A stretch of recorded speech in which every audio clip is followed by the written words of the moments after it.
Hello, Apparition, Ruka, Weebo, Beatrice, and JM Trad. Oh my god, hey guys. You excited for some more Ciconia? Last time, they formed officially the Order of the Public Bath amongst all the international Gauntlet Knights to try to basically, they're basically gonna try to act as arbiters of how the world should go militarily, since they are in command of basically the most powerful military force on Earth, which is really interesting, but they are just kids.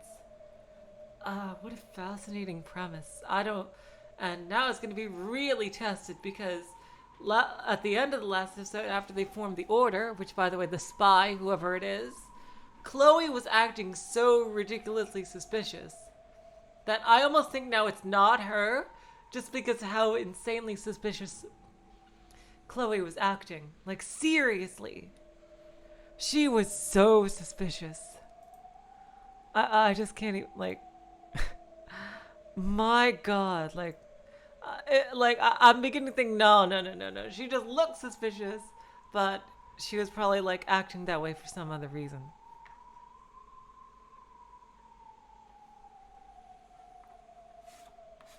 That's what I think anyway.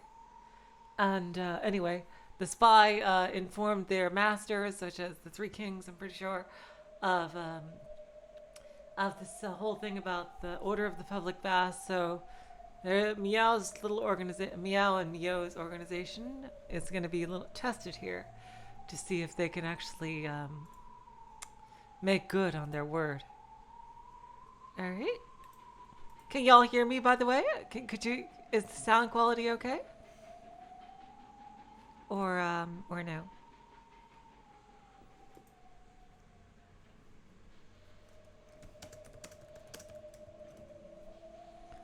Okay.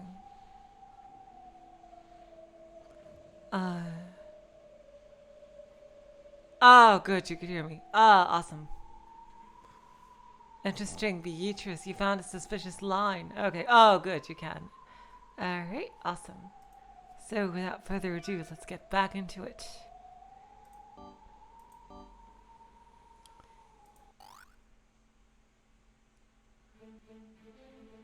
I don't want to believe it.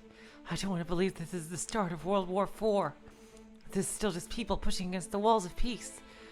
They may be pushing fiercely, but they're holding it steady. So, this still isn't a world war yet. Missiles are having no effect. They've all been intercepted. It seems the target is already receiving support from enemy aerial infantry units. The areas where drones can be used for combat has been updated. Military action anywhere in the Glass Sea is now possible. Haven't you been able to crush them yet? At this rate, they really will set up a base right in the middle of the Glass Sea this time.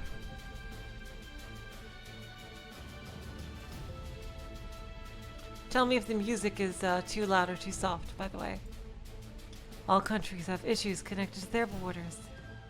All sides probably have their own say, and both sides probably have some things right, while their opponents probably have some things wrong. When everyone is rational, this doesn't cause problems. But once society's emotions burst, it eagerly seeks a speedy resolution. Clearly, the whole world has lost its calm, so now is the time to support the walls of peace. We on the other side must hold them up firmly, enduring until the whole world regains its cool. That's why this isn't a war. That's why this is the true job of the guardians of the walls of peace. We aren't fighting. We're supporting the walls. We're just supporting the walls of peace. Interesting. Huh. Interesting perspective there, Miyao. Let's hope this maintains, you can maintain this. You hear this in the background, this background noise? I wonder if someone would ever decode that and see, if it's saying anything interesting. The aerial augmented infantry has successfully intercepted all enemy missiles. Sakura Fubuki Squad, Fudo Squad, Hakudo Squad, please continue to defend our 4D printers. Drive through the wedge of peace! This is only happening because we never set up the walls of peace here. Simply because a world-worn relic. We picked up high up its signal on 8MS radar. Enemy units approaching. They're gauntlets, 9 in total. We estimate that this includes their ace cat, Warcat. We avoided all casualties during our first strike in the Glass Sea, but now, I'm not sure if there was any point to that. If people had died, the COU probably would have decided to go to war sooner. Because no one did, peace lasted a few days longer. Were we the sprouts of war? If we had sat back and watched as the COU built a base in the Glass Sea, would war have been avoided? No, of course not. In the end, the base would have become the spark. The process leading to the war would have changed slightly, and war would have still broken out eventually.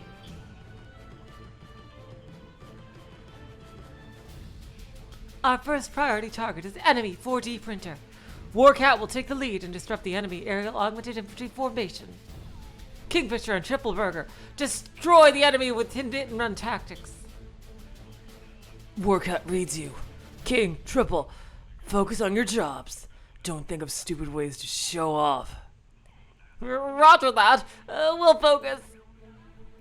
Only the drones and printers are our enemies. You got that? Not our opponent's gauntlets. Don't forget that we're comrades supporting the walls. Roger that. Both we and they are comrades supporting the walls of peace. Miyao, let's see if we can accomplish something as more than game pieces. Yeah, I won't let the walls of peace fall. Are we really game pieces after all? King, oh my god! Apparition, King and Triple, eh? Damn! Huh! Huh! Interesting. Wow, I just got that. Oh, wow. That's really curious sounding. Huh. A chess piece's job is to move according to the game's rules. If it decides to stop the game from happening, it's not like it'll be able to do anything. I guess the only thing a piece can do is hide itself, make it impossible to set up the chessboard.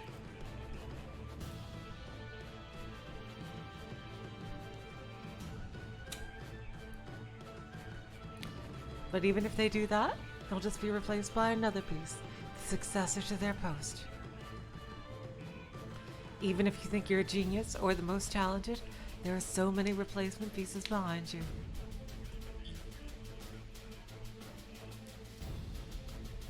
Sakura Fubuki Squad, Fudo Squad, Hakuro Squad, do you copy?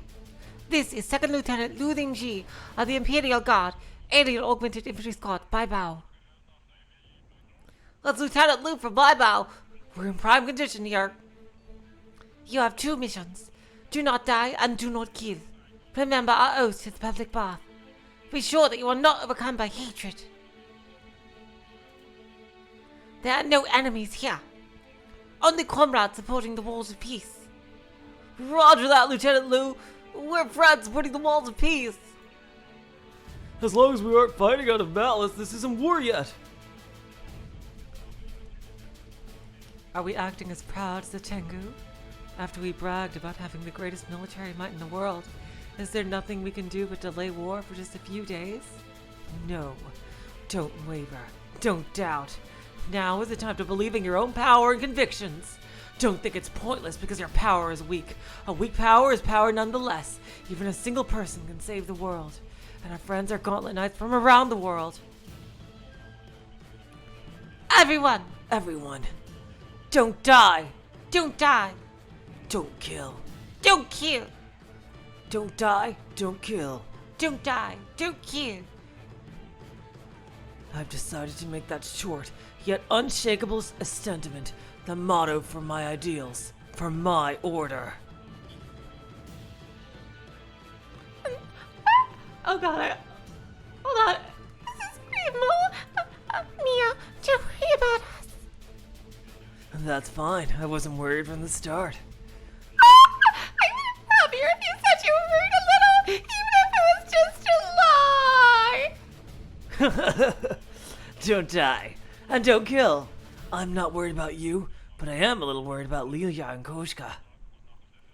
Now there's a surprise. It's totally impossible for my bullet to hit someone I'm not aiming for. How could you see, Koshka, with your eyes like that? Your eyes are always covered, Koshka. How could you see who you're fighting anyway? We aren't allowed to kill people, Miyao. But if we're up against drones, we can be as merciless as we want, and it doesn't matter, Miyao. Yeah, they let in a lot of new members into the order. That is amazing, Ruka. I'm gonna read that out loud. Another motto for the Order of the Public Bath could also be, all in the name of guiding humanity down the right path. Wow. Oh my god. That's fantastic. Except for the Gauntlet Knights. Everything on the battlefield was a drone. Well, that's a relief. Their real test is when they're gonna have to fight actual human soldiers. Or if there's gonna be some Ender's Game kind of bullshit in there and they're gonna have to, they're gonna be told something is a drone, but it actually isn't.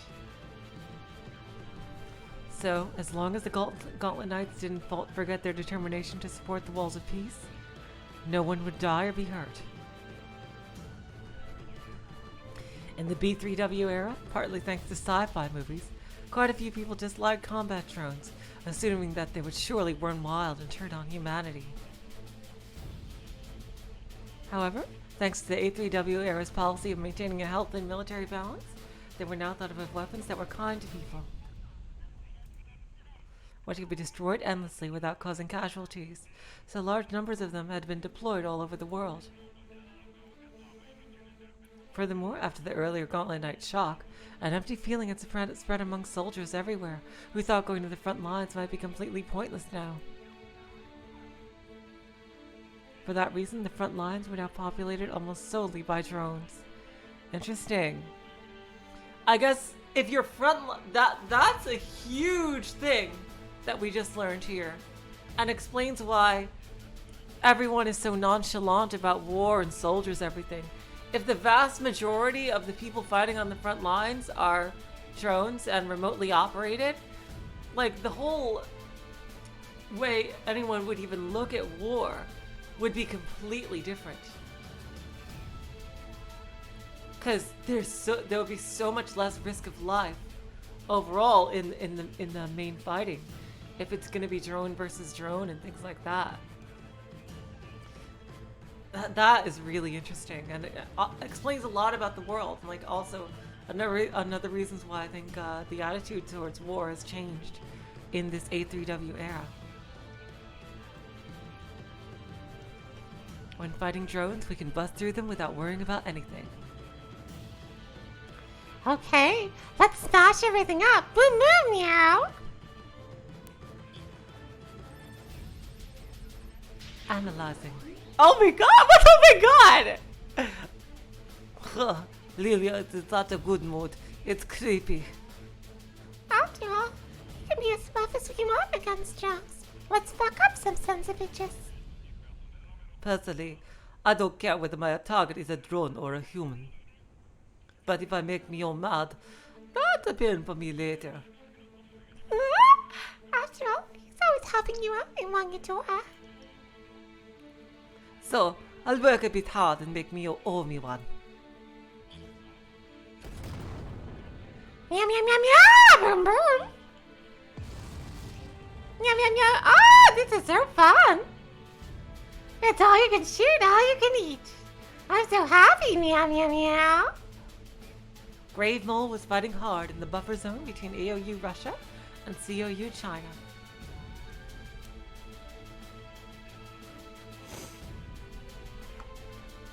Exactly, JM Trad. They don't feel the loss. Yeah.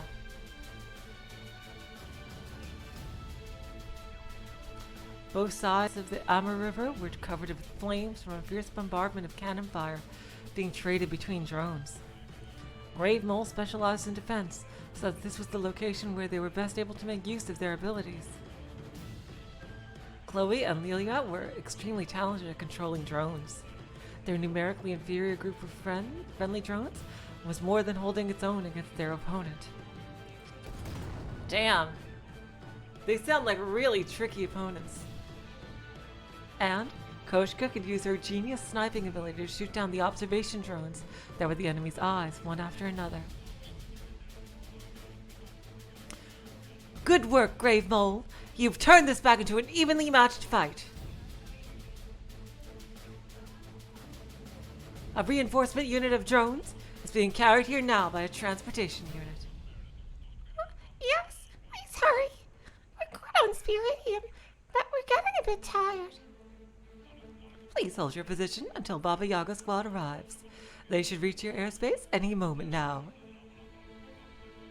There was a long history of conflict between those two countries regarding the Ama River and most of its tributaries, as well as their sandbanks and islands.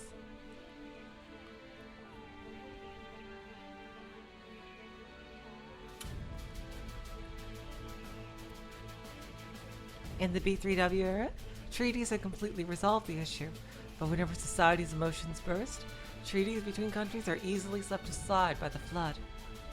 However, floods can be held back by walls, the walls of peace. Withstanding the anger of public sentiment is what the walls of peace are there to do. Ayo, Grave Mole, do you copy? This is Lingxi. I hear you. I'm sorry, but I'm really busy right now. Forgive me, but you're about to get even busier. Grave Mole, be careful! Our AWS radar has detected approaching aerial augmented infantry units. They are moving exceptionally fast, so be on your guards. Meow meow. And I was just getting bored playing with drones, meow. It pleases me to hear that. I will hold back, but forgive me if I do cause some level of injury. Make sure your shields are firmly up too, okay? My bullets can pierce a half-hour shield in a single strike. Even though they should be close enough to engage, I can't see them. Nobly retreat when your shields are destroyed. Now then, prepare yourselves. War had begun. However, the walls of peace would contain it and withstand it until the people regained their calm. We are the guardians of peace. Human emotions can become overwhelming at times. However, anger always fades. Calm returns. This is something that always happens.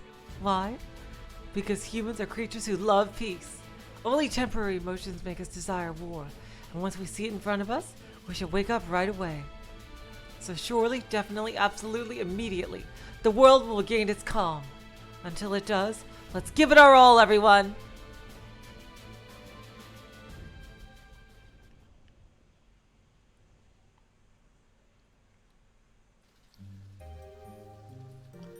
Good work, everyone. How is it looking on everyone's end? The Avian is still having scuffles with neighboring countries, but the fighting seems to be particularly fierce against COU India and COU Libya and AACR Libya. The indefinitely leased land along the shore of the Mediterranean Sea, with the one remaining thorn in the after the unification of Africa after all. It would have become a source of conflict eventually. Now, that's suddenly blown up after this bizarre worldwide war craze. Sadly, skirmishes were breaking out all over the world. I really don't want to call this World War IV, so I'll call them skirmishes instead. It seems Stanisław and Rethabil each told their friends about the rules of the Order.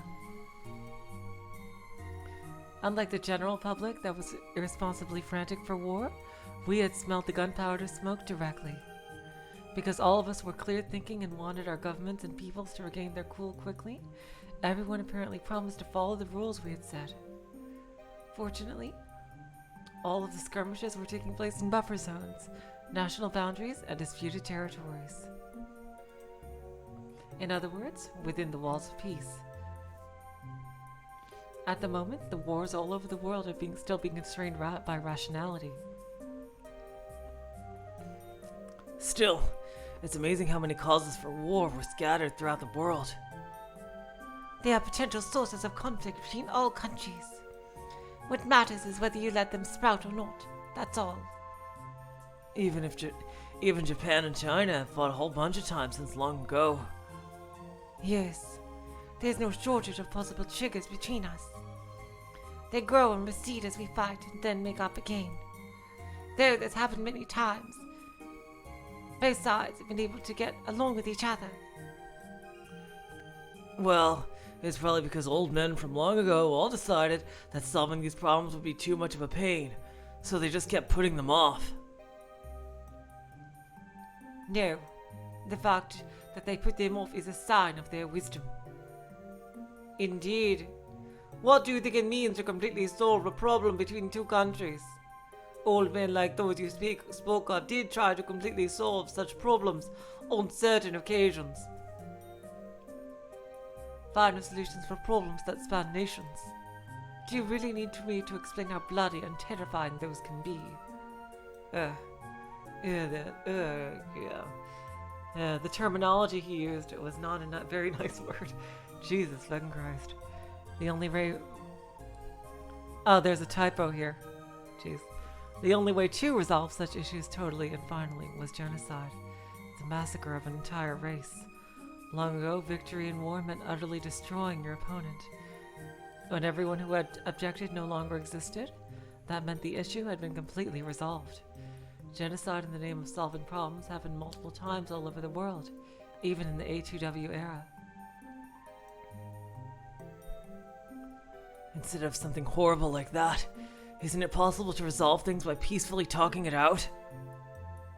Even if you could, when the next generation comes or society's emotions change, they'll say that the resolution was a humiliating compromise, an unfair decision. They'll go on the attack and say they need to strike back and renegotiate, which can become a source of conflict again.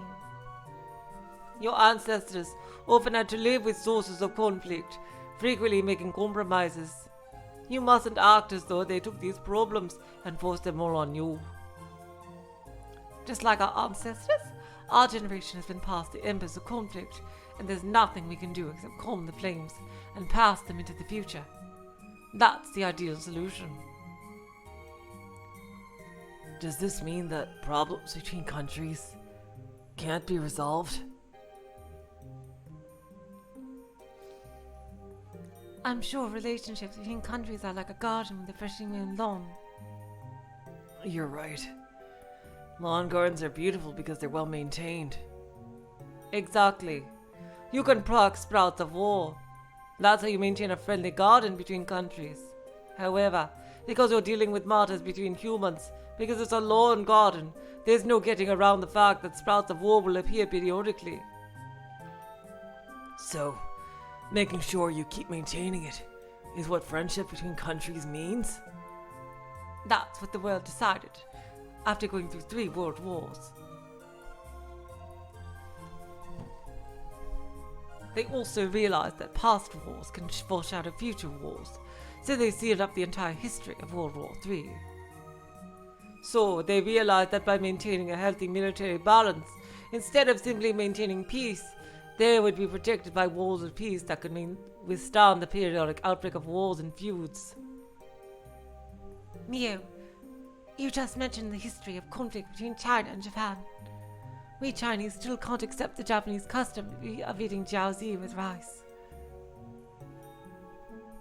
Chomping down on gyoza with white rice is how Japanese boys do. I won't let you badmouth it. Oh my god, that's pretty funny. During times of peace, it's possible, I should say, to respect differences in culture as a representative of both countries' personalities. However, when relations break down, even the results of soccer matches can become sprouts of war. By avoiding final solutions for problems and putting them off, you encourage both sides to cool their heads for the time being. This is the method of protecting peace that humanity finally learned after millennia. And it's our job to bear the brunt of wars that come from trying to put those issues off. Miyao's gonna have some kind of ideas in his head. In the end, we aren't going to resolve any of the various issues causing wars all over the world. We'll push them off into the future. But there's no need to get negative. Like expression, we have to think of it as something filthy, yet necessary for human life, and accept it. Right now, even the ACR is causing skirmishes because of the Atlantis Spirit Field and the Mozambique Channel issue. Of course, we're also going at it with Stan's ABN and the ACR on the ACR's Mediterranean Sea coast. To people in the ABN, the infinitely leased land and the refugee camps along the shore of the Mediterranean Sea are a problem caused by the ACR, but Rethabit will probably tell you the exact opposite thing. And asking her about it, or debating it, would be pointless. Indeed. We couldn't win in an argument, and there isn't likely to be a peaceful solution. After all, both sides think they're in the right. It makes you wish that a third party's perspective could resolve the matter peacefully someday. Just like how the Chinese can't bear the thought of eating jiaozi with rice, I suppose you AOU Japanese couldn't bear it if the COU Japanese started eating okonomiyaki with rice. Yeah, that's no good. I'll have none of that. No way we'd get along. The problem still remains, because it cannot be solved. If you get excited about solving yourself, don't think it's arrogant and rude to our ancestors, who reluctantly decided they have to set the matter aside over and over again after thinking about it long and hard. I may not agree with him 100%, but Stan does say some interesting things now and then. The phrase putting off problems comes with a negative connotation. However, if that's the only way, maybe it's the right choice. After all, people in the A3W era created the new concept of the healthy military balance. One that would probably horrify someone from the B3W era.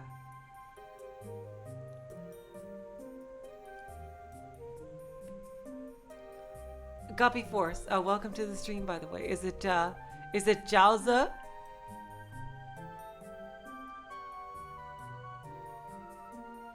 I think it's Jowza, right? Because I know a slight bit of Chinese pronunciation, but I was just reading through it.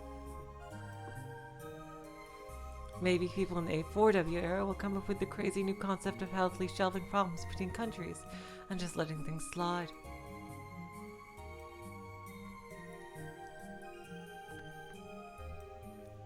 Even though I don't want people complaining about me eating rice with gyoza, I have no intention of changing my feelings about eating rice with okonomiyaki. And in truth, none of that matters at all. Unless you skillfully dodge issues like that, I bet you'll never get world peace.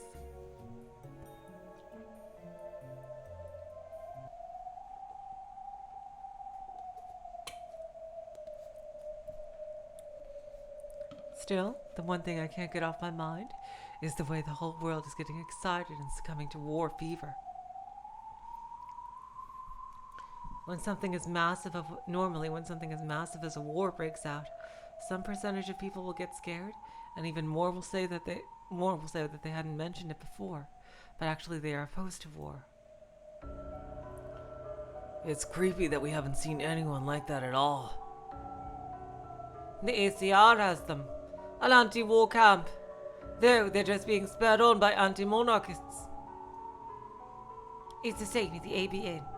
There are a few voices who oppose war, but they're all radical fundamentalists who oppose the integrated religion. They don't have the support of the public. There seems to be a minority of people espousing anti-war views in the COU as well. Thinking it would be better if their views were spread a bit further. I paid a quick visit to a site where they were making their claims, but...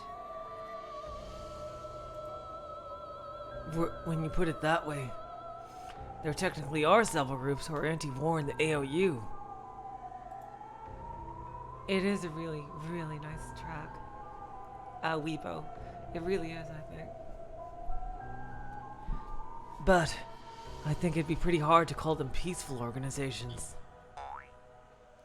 Stanisław sent you one video for you.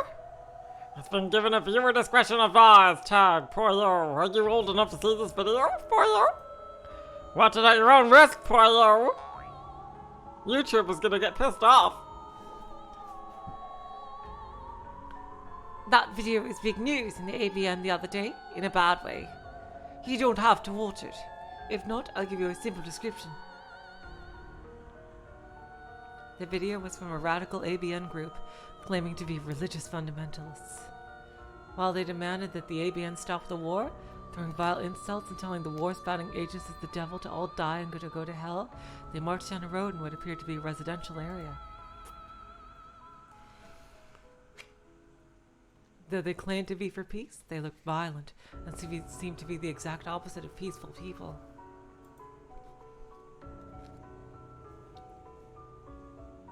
Then the camera suddenly jerked around, showing a pair of people struggling in an over-the-shoulder shot. Apparently, a boy watching from the side of the road had made a hand gesture, expressing contempt for their claims. It seemed as though this had driven them into a frenzy, and they rushed the boy. Then they used the boy as a punching bag. As the camera proudly captured this scene, someone cried out, Oppose the war! All the devils supporting it must die! We won't even spare women and children! Aren't they just a group of thugs using opposition against the war as an excuse to hurt people? Recently, the ACR has also seen groups with exclusionist views uploading videos. Their contents aren't that different from what we just saw. Oppose the war. The government must repent.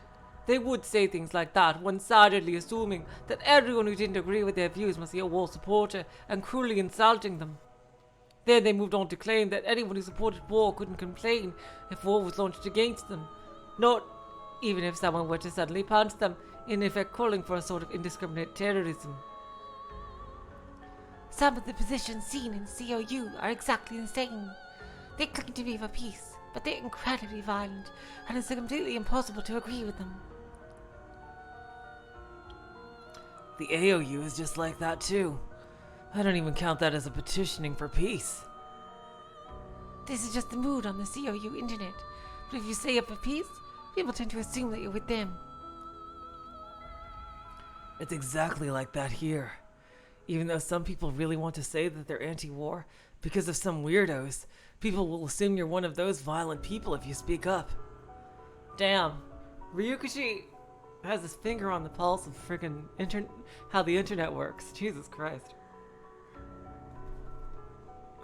In terms of like how different perspectives are viewed is what I mean. Like, Jesus fucking Christ.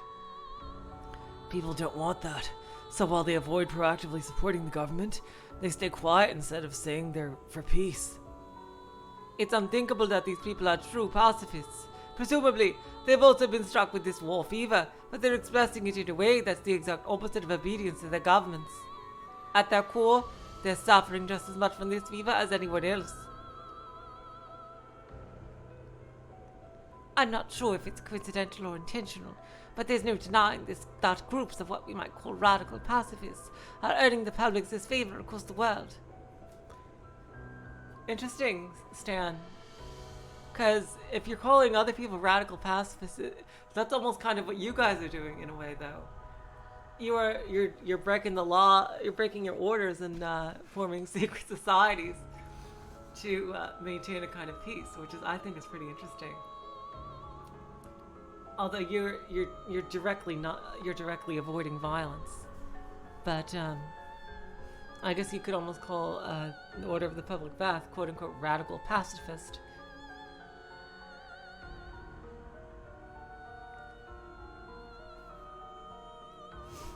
Exactly, Beatrice. Like, yeah, I totally get what you mean.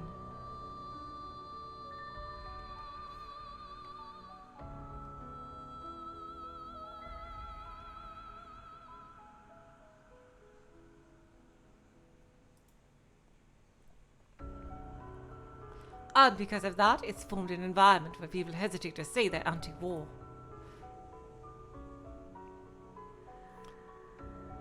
These are the I'm gonna assume this is 3 Yao saying this. These are the decoys, Miyao.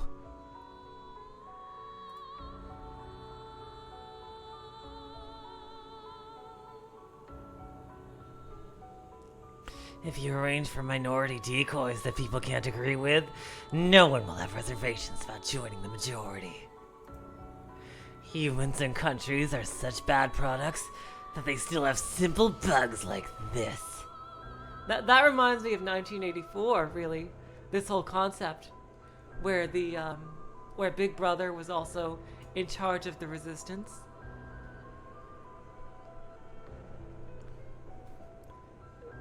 It's bad enough that they ought to be rebuilt from square one.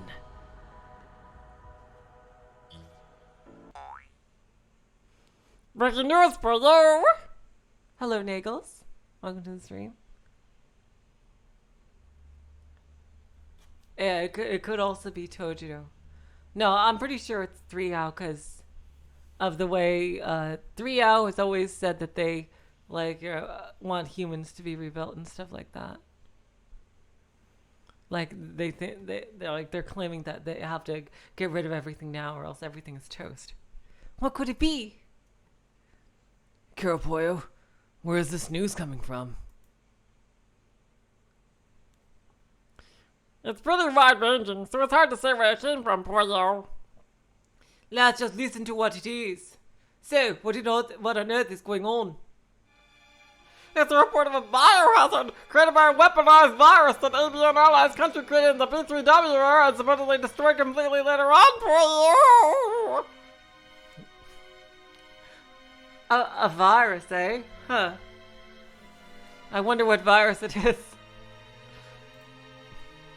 What did you say?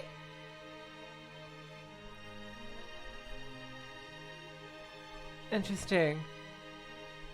Huh. If you're talking about weaponized viruses... Huh. We all know about something about certain viruses in this universe. Our combined investigation team, working with Lato, has determined that this is the weaponized virus Herbal L5, created in the B3W era.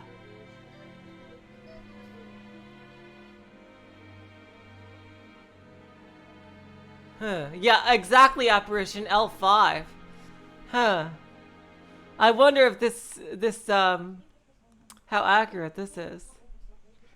Its official name was a series of more than 10 letters and numbers, so it is now known by the name of the place where its first victims were discovered, a city in northern Iraq called Erbil. During the massive worldwide feuds that raged near the end of the B3W era, a secret agent of some country brought the virus into Erbil and released it. Okay, so it's not from there. Oh my god. You guys are all thinking the same thing. You guys are all thinking the same thing as I am right now. Seriously.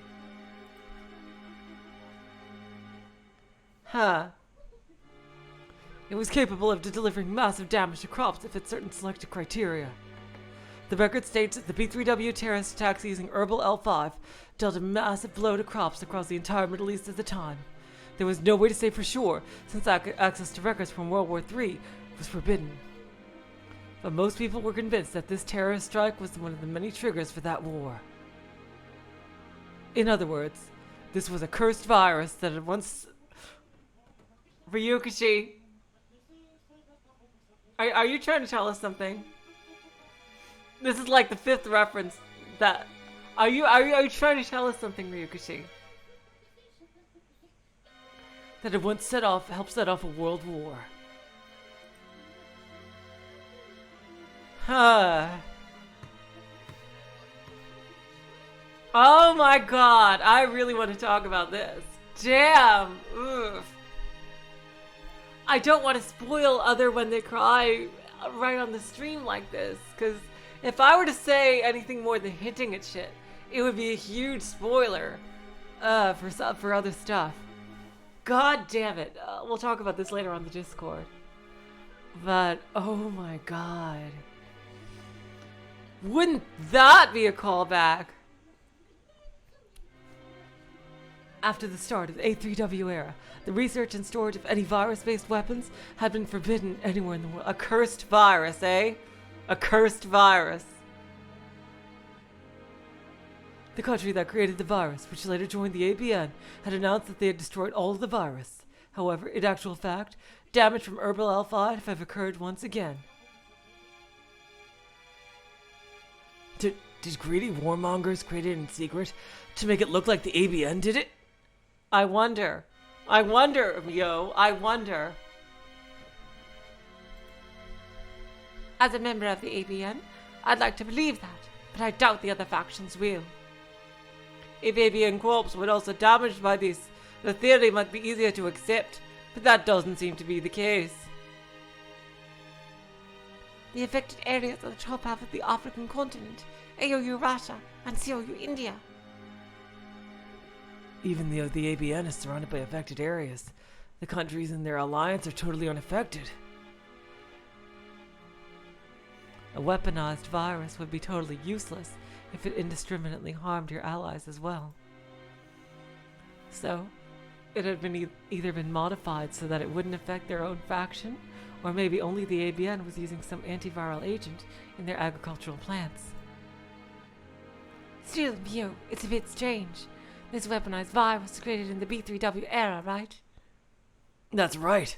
So why is it only the countries of the ABN, which was formed in the A3W era, are totally undamaged by it? Doesn't that just mean they kept it into the A3W era and continued to research it? That's not true. Even if the ABN isn't actually researching it, they knew that a resurgence of Herbal L5 might affect the faction's agricultural plants, so they've been taking measures to prevent that, haven't they? That's crazy. It's not true. Ruthabil, don't suspect Stan. I don't suspect him. However, the people will probably think along those lines. All I think is that this will become a pain. Okay, get Polio. Searching for voices from the countries affected by this virus at Polio. Carapoyo displayed news programs and internet message boards from all over the world, one after another. By putting them together and using his Carapoyo filtering, he was able to extract several opinions that seemed to be representative. The ABN leadership still won't admit that they have Herbal L5. Since support from the ABN, the ones who built this virus, is essential for developing an antivirus agent, their uncooperative attitude is allowing the virus to spread even more and drawing harsh criticism. Look here! Wheat was being produced at this plant, but look what happened to it. This truly is a massacre of crops. Of course, it doesn't just affect wheat. The barley, rice, vegetables, and fruit have all been devastated. It's possible that massive famines will occur in the affected areas going forward. It's going to be necessary to set up food assistance programs rapidly on an international level. Why are all the ABN crops untouched? An eye for an eye, a tooth for a tooth, I say. Burn the ABN crops. Oh, for fuck's sake. Whoa, hold on, hang on. That kind of argument's bad news.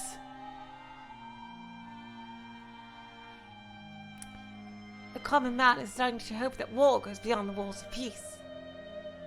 If we're given orders to attack ABN agricultural plants, do the rules of the Order of the Public Bath say that we should make that operation fail?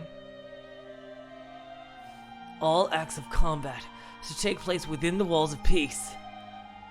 Stan, please don't take this personally. In that case, should we simply ignore the fact that half of the continent has been harmed by this virus attack? Should we just give up and accept the damage that has been done to ACR citizens? Of course, the ABN will compensate the victims as a way of taking responsibility for the ones creating that virus. However, I doubt the people who have been victimized will be happy with that. If someone who wants war is working behind the scenes, they're going to fight dirty going forward. If we look at this as a sprout of war, our true enemies who have planned this virus attack. So, the fact that we can't do anything about it is so frustrating. I'm sure that the ABN will want to prove its innocence. They must be searching for the true culprit that they've all got now. I pray that they find that person soon. Gauntlet Knights are only soldiers. We aren't police or detectives or intelligence agency. Ugh. Are we really powerless after all? We created rules of the sword, saying that we'd pluck anything that was a sprout of war and hold back our attacks against anything that wasn't. However, the Order of the Public Bath has nothing but swords. We have no eyes to find our true enemies with, and we have no shields with which to preemptively block attacks from our true enemies.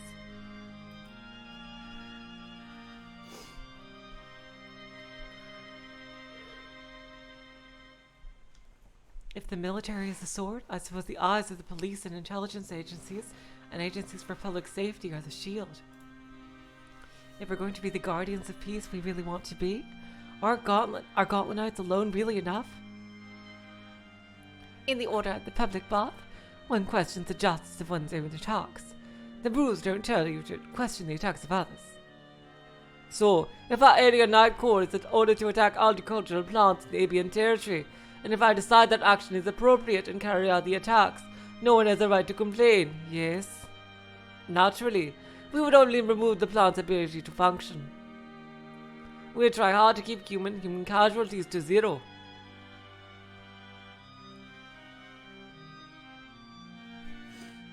Exactly, Jamchad. You can't have only warriors in your party. Yeah. Exactly. But if you do that, the people of the ABN would think they were attacked, even though they were framed, and they'll want to start a cycle of revenge. I know that! This is just to buy time. However, if we don't even do this, the bottle of emotions of the people might burst in a direction that will be absolutely impossible to undo. Unless they found their real enemy, unless they found the true culprit, then not just Rethabiel's ACR, but all of the people in affected areas would definitely cry out for the ABN to be attacked in revenge.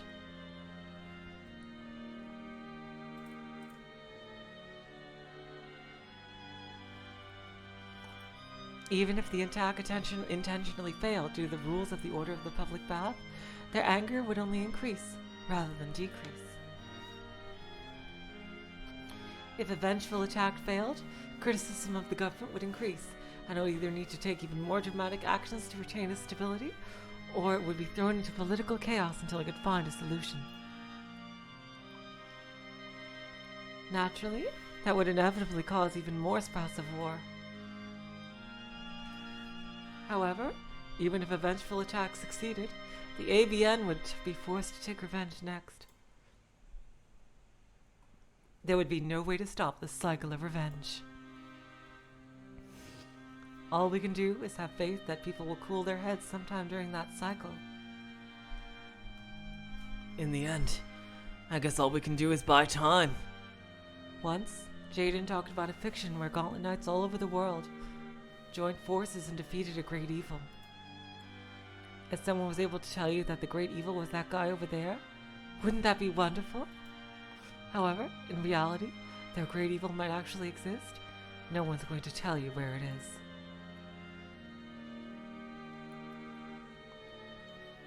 I believe in the ABN's innocence. However, if ACR orders its troops to take revenge and said troops obey, then I'm in no position to lodge a complaint. Perhaps it really was a dream to think that war could be prevented, as long as Gauntlet Knights were the guardians of peace. I don't want to admit it. Eyes, huh? I'd like some eyes. Eyes?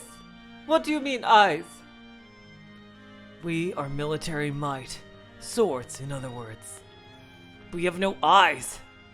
Unless we have eyes that can spot enemies, we're just blindly swinging our swords around in the dark at random. At this rate, even if we do have enough military might to change the world, it'll all be wasted. There's no need to be quite that humble. You've told us the precious fact that there are no allies or enemies when it comes to supporting the walls of peace together. Indeed. That is why we're all able to talk together like this, from an enlightened perspective. If you hadn't talked with us about chivalric orders, Miyao, then at least one of the Gauntlet Knights would have rushed to make a name for herself, or else succumb to public opinion, resulting in needless damage and possibly even in fiercer cycle of hatred.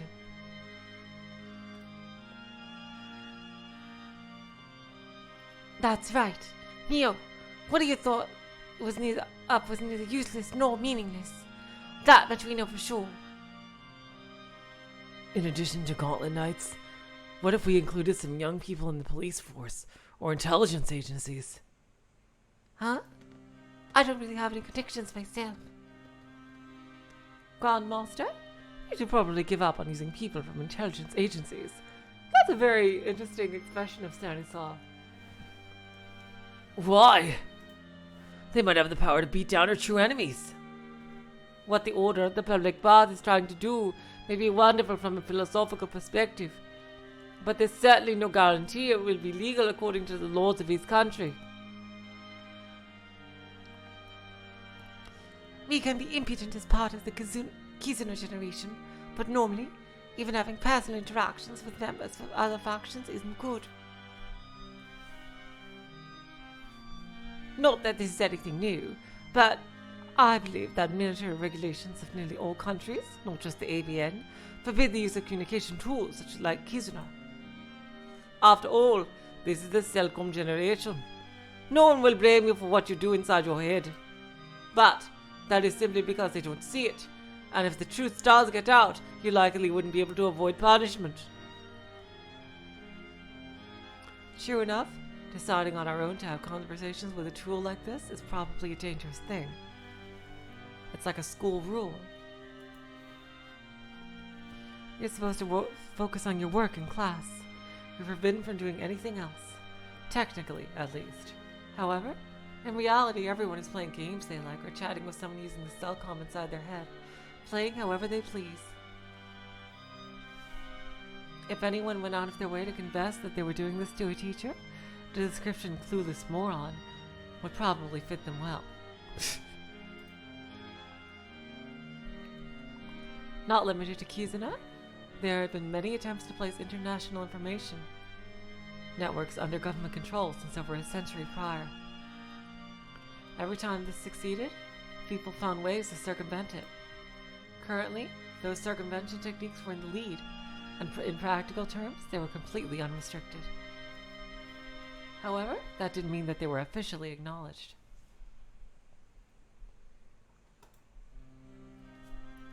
The police intelligence agencies are on the side that upholds such rules, the side that ensures those rules are followed.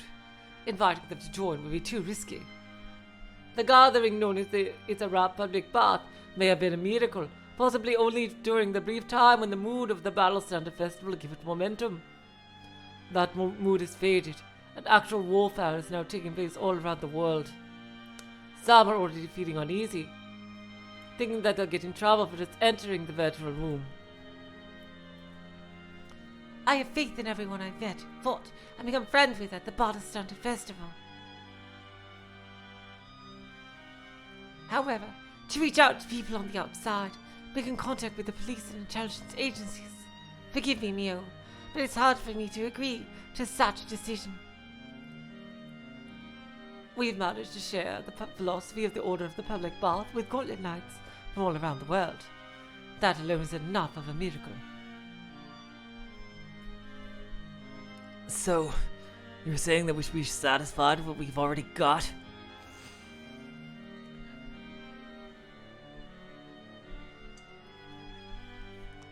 Miyao, I understand how you feel, but please give up on that idea.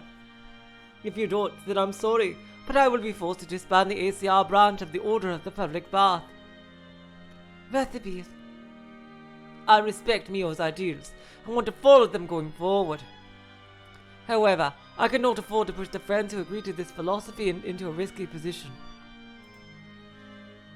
At this moment, the existence of the Order of the Public Bath is a secret to all who might cause it harm. Not true. That is not true at all, Stan.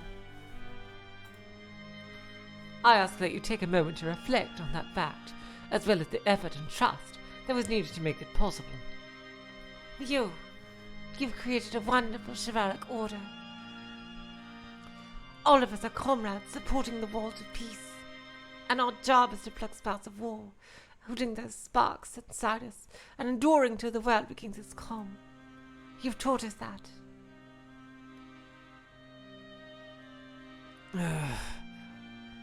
You've done enough, Miyao. I understand that you want to do more, but it's not your place to do so. It's not my place.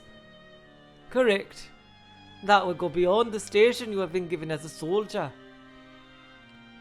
So the game piece must remain a game piece. Is that what this is? I thought it'd become more than a game piece by creating the order. But in the end, I'm still on that board with black and white squares, only able to move in certain ways. I hate this. Miyao, Even though we have such incredible power, it's completely pointless! That's not true. Calm down. You've done something wonderful. That much is a sordid fact. So don't blame yourself. our job is to buy time so that people can regain their calm. But it seems you need the same thing right now, Miyao. Grandmaster, no one blames you for anything, nor have we lost patience with you. On the contrary, I respect the purity of our feelings toward peace even more now. Please don't forget that. They are all so mature, seriously.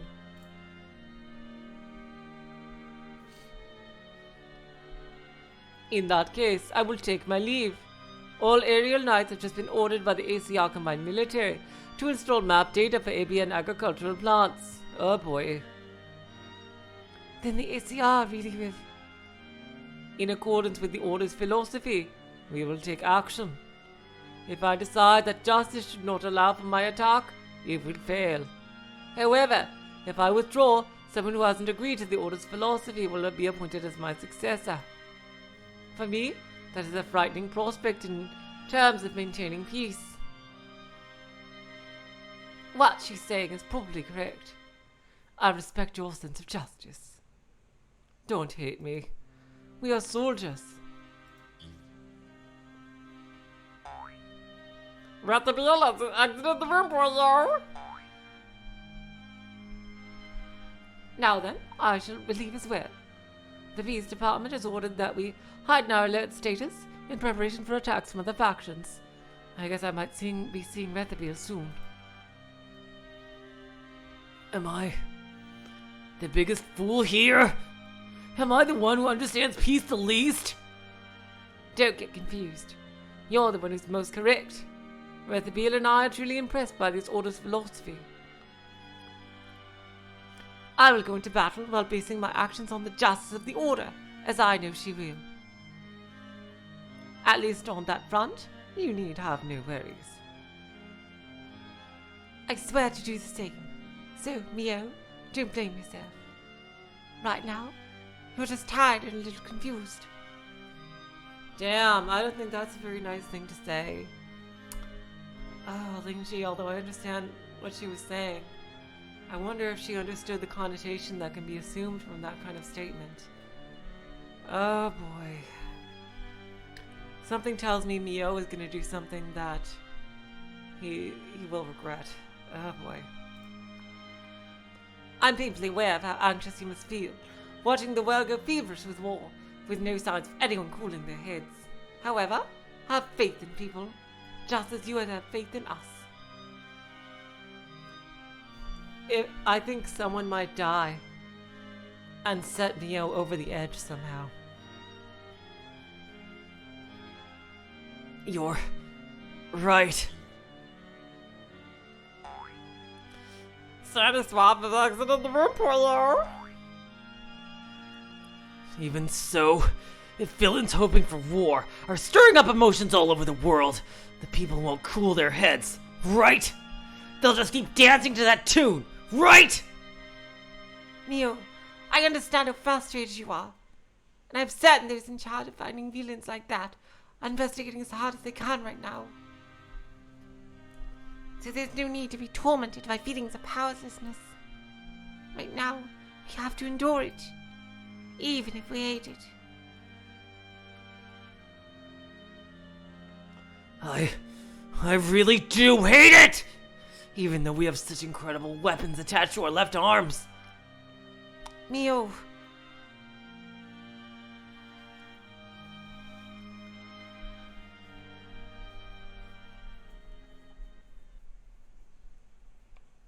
Oh boy. Otto von Bismarck. Only a fool learns from his own mistakes. The wise man learns from the mistakes of others. Nonsense from the internet. Only a fool learns from his own mistakes. But the biggest fools learn from the internet. Nonsense from the internet. That's pretty funny.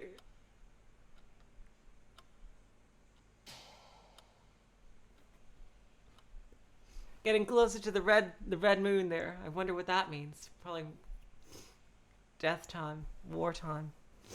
Ah, boy. To Miyao. Thank you for the it's Tojido. To Miyao, thank you for the email. As your father, I was truly surprised to learn that you would establish a chivalric order for the sake of peace. And I respect you so much for doing it. Of course, I promise to assist you. I'll let you know if I learn anything.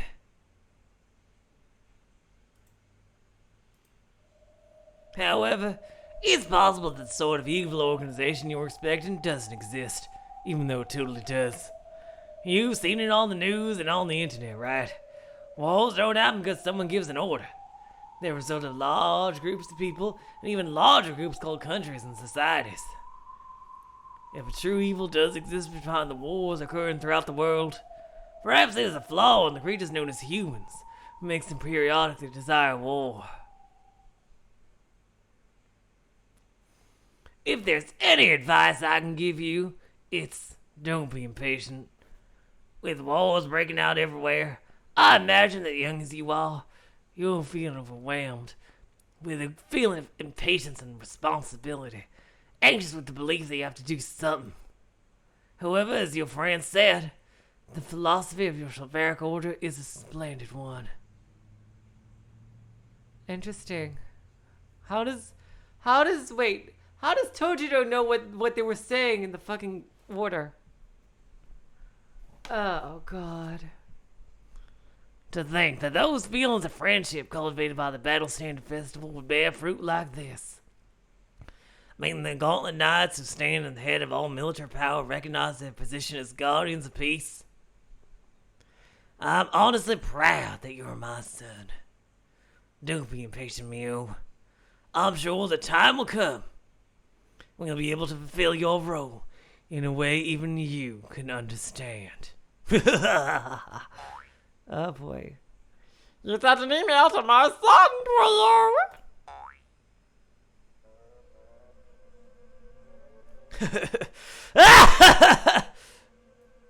Huh? Why are you suddenly laughing?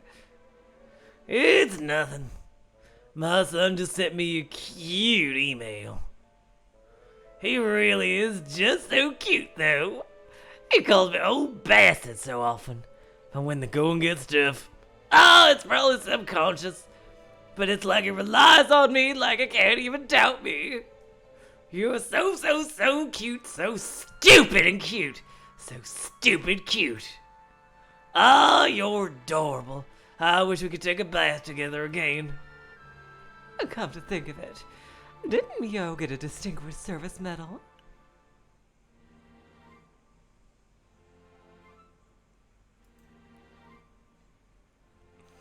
Congratulations. Doesn't he get a reward if he earns 10 of them? I believe you're given an honorary position, can get honorably discharged, and then given a lifetime pension. Well, there's been no wars since the start of the A3W era, so no heroes ever earned 10 of them yet.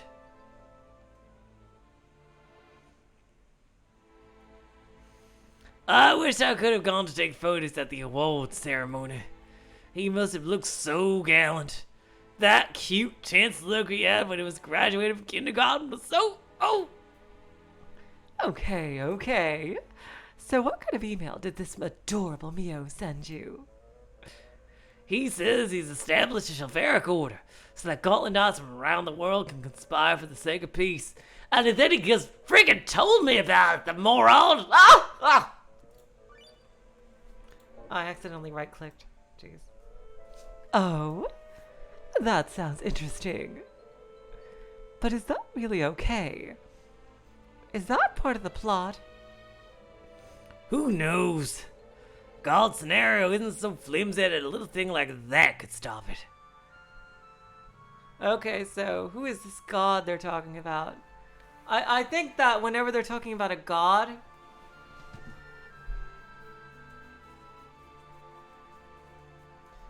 they might be talking about some specific being, I think.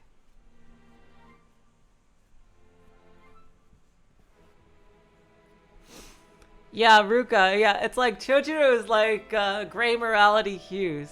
Dark gray morality hues. I'd like to think.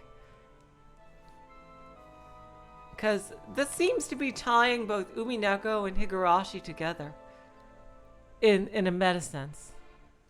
I think when they're referring to gods, I think they might be referring to something from both of those two.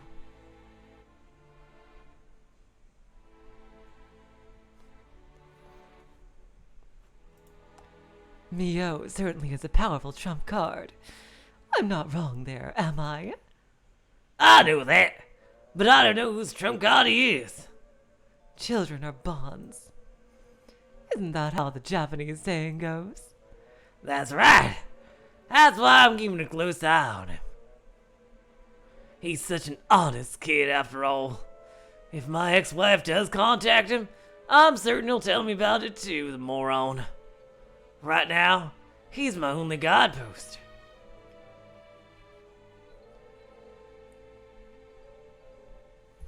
Though, that ex-wife of yours is yet another trump card. And once again, it's unclear whose trump card she is. It's like a falling block puzzle, see? Any type of piece will get in the way if you don't make good use of it. And then you end up just waiting for the line piece, and you end up waiting and waiting and waiting, and then you say, fuck it, I'll just use the L piece to fill in that side. And then, after two more, you get the motherfucking line piece, but it's too late. You blocked off your path with the corner of the L piece. That's what always happens. It's gonna happen eventually every time you goddamn play the game. And then you, oh, fuck it. And then inevitably the pieces come down faster and you just lose.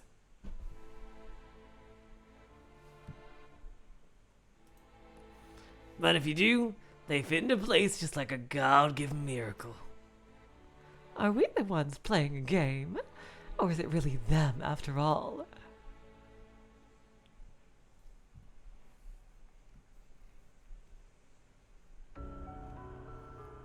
Alright, Three Kings time. Congratulations! The Herbal L5 maneuver has achieved complete success in its initial predicted goals. Okay, are we gonna learn more about Herbal L5? Because everyone who's finished something from the Discord, I'm pretty sure we're all having a strong feeling as to what that is. A modified form of.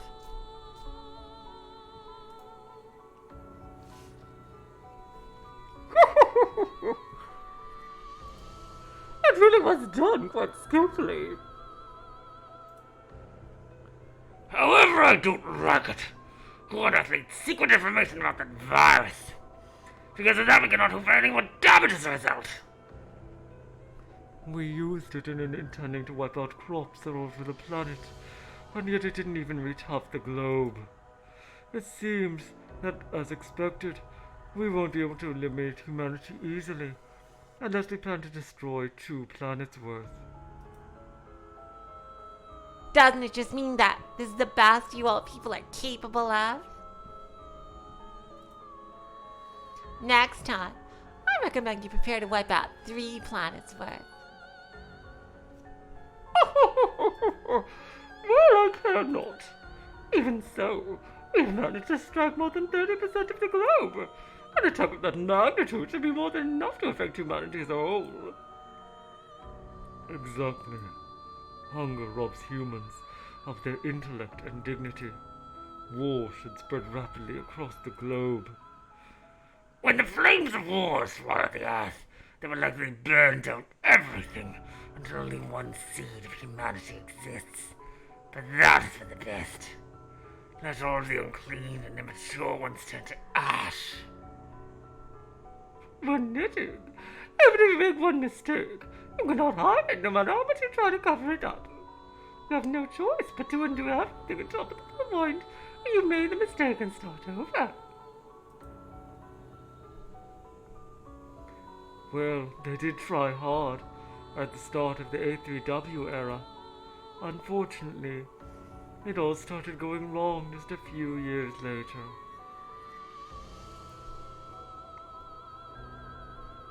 What a shame. Which proves how incompetent the three kings were back then. Perhaps you would have been competent at that time too, Justice.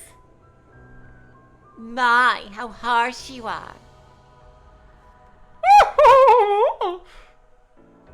We sincerely hope that an outstanding king to replace us is born from the ashes.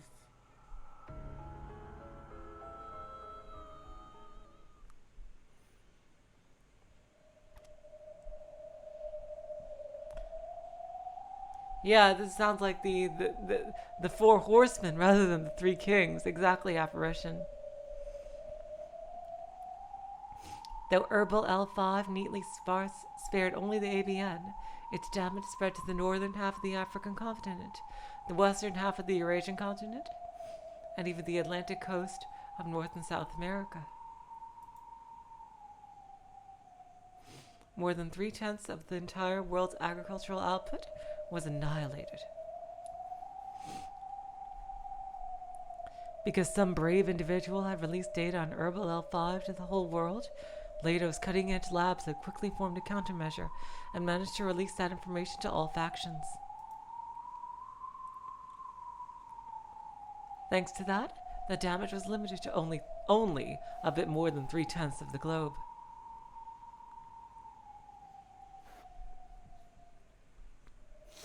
Without either the bravery of the one who released the data or the efforts of those who helped work out a countermeasure, agricultural plants all over the world would probably have been unable to avoid destruction. Yeah, the kings get replaced. No, the kings are just regular humans, I think. I think Jestress is immortal, though. Because it seems like they talked as if she knew the three kings back then, is what it seemed like. Yeah, the three kings are just regular humans, I think. That they get picked to be like these leaders of this secret society.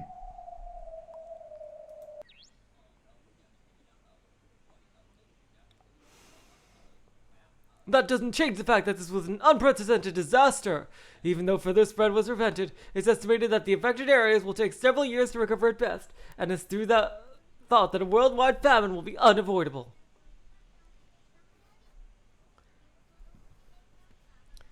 Though the stock of agricultural companies that were spared has skyrocketed, all businesses affected by the damage have crashed.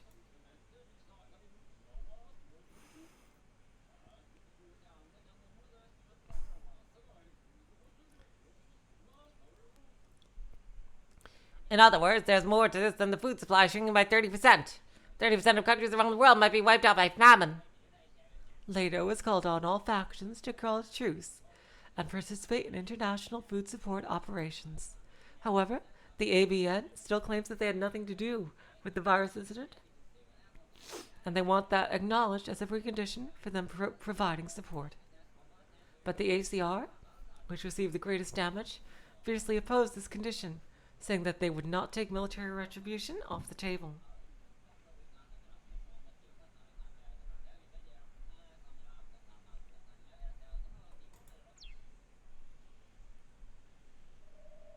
Rethabiel said it herself. Yeah, that's an interesting idea, that each purge kills the previous kings. But then who chooses the new kings? Is it Jestress? You think Jestress is a clone of Fear? Interesting. I think Fear herself is a clone of a certain Higurashi character. In that case, whose whole goal, who has the same goal as Fear. Jeez.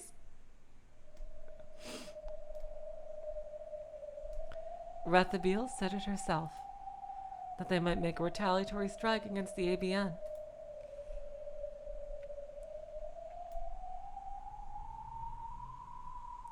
That strike would probably target ABN agricultural plants. It was the simplest kind of retribution humanity knows. Equivalent exchange. Oh, here we go. And you guys were just talking about Hughes a second ago. How timely.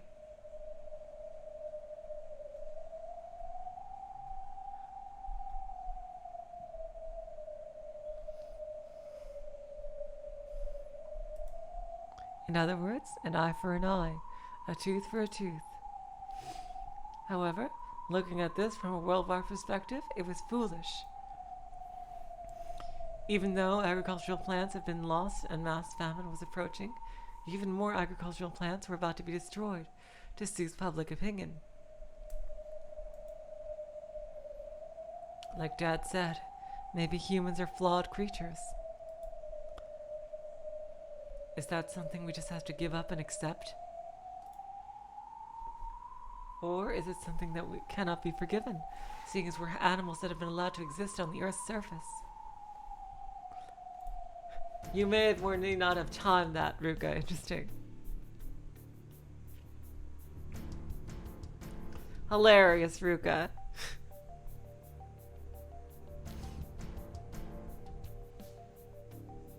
In the heavily hit ACR, there would be no chance of restraining the public's rising desire for retribution. The pro-peace faction inside the ACR royal family tried to smooth this over by asking for unconditional compensation from the ABN. But it wasn't the ABN that did it, it was the Three Kings. Oh, God. However, the ABN flatly rejected this, saying they couldn't provide any kind of support as long as they were being treated as the de facto culprits. Exactly. It would be kind of like admitting that they did it, if they did that. And yet, the ABN had been unable to prove its innocence. In the first place, it's impossible to prove a negative. Oh, we're getting some Umineko stuff in here. No matter how many times the ABN repeated that it had never secretly stored virus-based weapons, no one was convinced.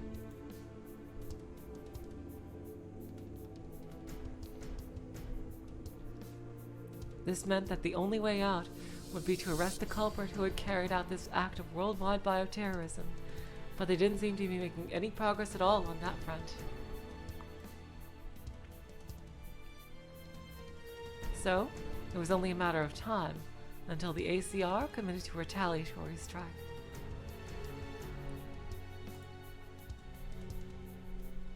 And it might easily happen tomorrow or tonight or the following morning. It wasn't just the ACR planning a retaliatory strike, but the COU as well.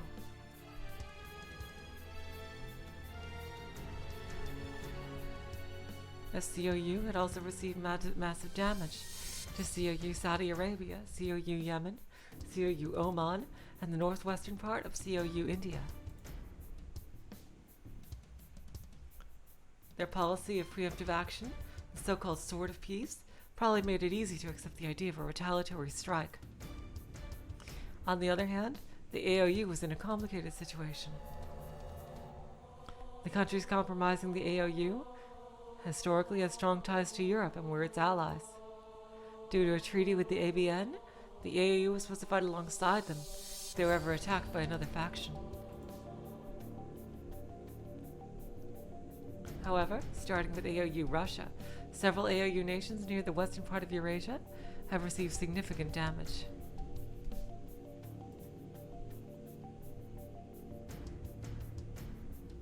These countries were demanding that the ABN be investigated concerning its part in this.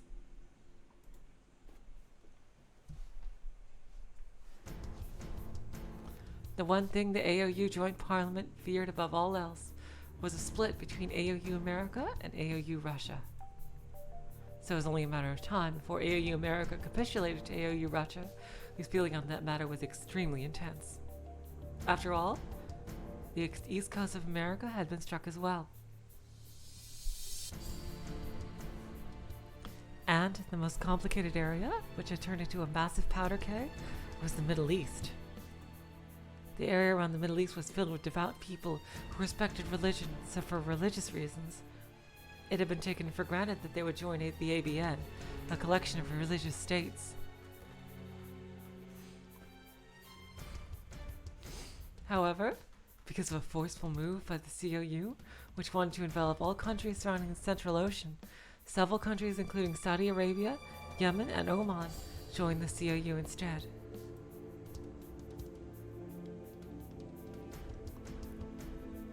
It's thought that the resistance to ABN's rapid and rough religious unification played a big role in this. The revolution was too radical, and it failed to convince many people who respected tradition.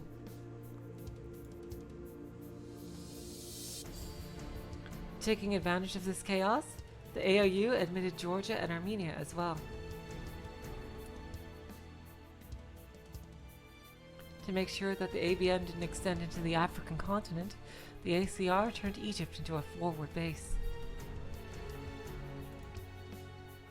In the midst of this, Azerbaijan was threatened by multiple factions who wanted them to join, so they reached out to Leto for help, becoming the first nation to be allied with Leto outside of Latin America.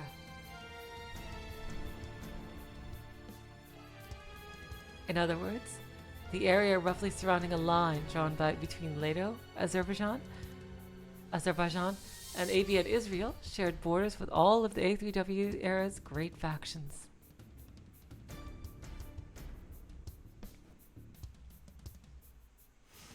Even though it was a small region with a mixture of factions, the damage from Erbil L5 had neatly avoided just the ABN-affiliated countries. See, this is why I think that it's not just affecting crops. I think that this is related to something that we know. Because it seems to be, even the Three Kings didn't intend for it to be this way. They just wanted to wipe everybody out with this virus.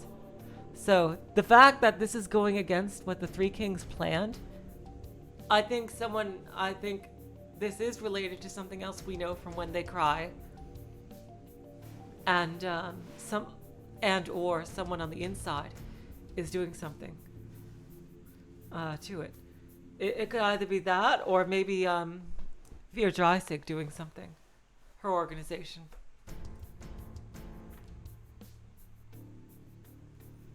In the affected areas, that imbalance was more than enough to stir up a desire to strike back against the ABN.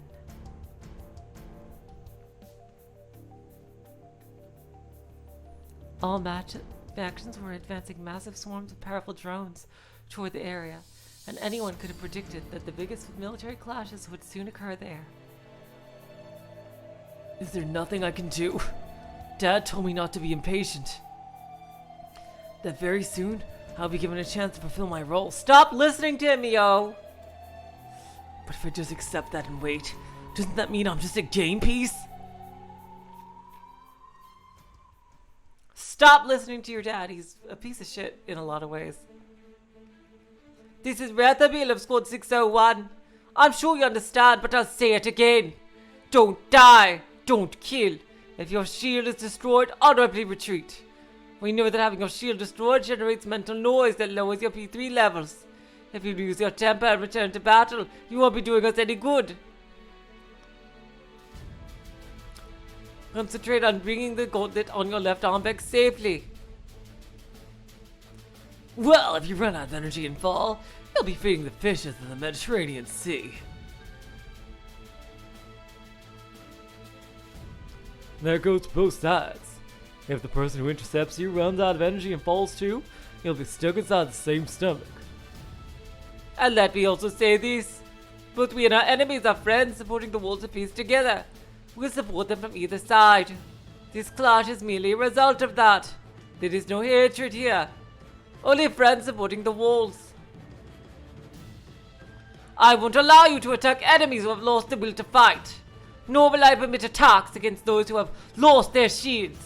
Those who attack barks of enemies attempting to flee will be viewed as unworthy of the honor of the aerial knights and dealt with by me personally. An enthusiastic acknowledgement came from countless Ket. However, despite their enthusiasm, they couldn't hide their tension. Lady Rotherfield, show them the fury of the 2 billion subjects of the ACR. Their spirits go with your aerial knight corps and your wings of attack drones. Make the cursed ABN feel our rage! Please calm yourself. Soldiers about to emotion end up dead. Cool your head. Ending transmission. Princess, how do you intend to handle this assault? We've clearly gone past the walls of peace. That would mean there's an attack we mustn't allow to succeed. What do you think will happen if this attack fails? It seems doubtful that it would end anything. Mighty ACR can't afford to give up and go home crying. They'll probably mobilize the entire military and attack again. That truly would be an all-out war. There's no way that your ideal of treating both enemies and allies as guardians of peace will be shared among the entire military. If that happens, the ABN will be forced to respond. The Mediterranean Sea will be stained with blood. Exactly. If we intentionally make this attack fail, that will only buy a small amount of time, and it will be followed by a truly unstoppable all-out war. While the front lines are in the hands of the aerial knight corps, they can still control the situation. We could also work to minimize unnecessary damage. Correct. Though, that's assuming that those drones do feel the same way as you do, princess. I really like Rethabiel a lot. Let's go, we're canceling the apocalypse! I had to say that in her voice. If anyone remembers that movie. I really do like Rethabiel. I think she's one of my favorite characters from this whole, from all of Ciconia. She has a lot of sides to her. There was a line of several Ket from the ACR Aerial 9 Corps, with formations of attack drones behind each. Because Gauntlet Knights had high levels of parallel processing ability, they were skilled at controlling other weapons in addition to themselves.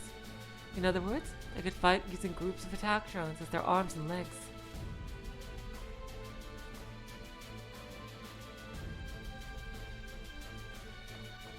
However, even if their ability to parallel process was high, it was also a heavy burden to use during actual battle. When it became too much, the drones would attack according to their original programming. In other words, they wouldn't follow the philosophy of the Order of the Public Bath at all. Ace-class knights like Rethabiel would never lose control of any of the drones behind them. However, the other Gauntlet Knights weren't like that, and several of them were tense, so their P3 levels were lower than normal. In the midst of battle, if their control failed and the drones started attacking according to their own decisions, they may act correctly from a military standpoint, but there was no guarantee that they would behave properly as guardians of the walls of peace.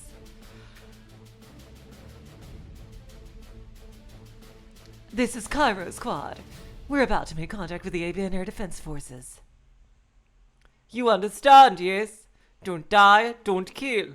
Of course, you need not hold back against enemy drones.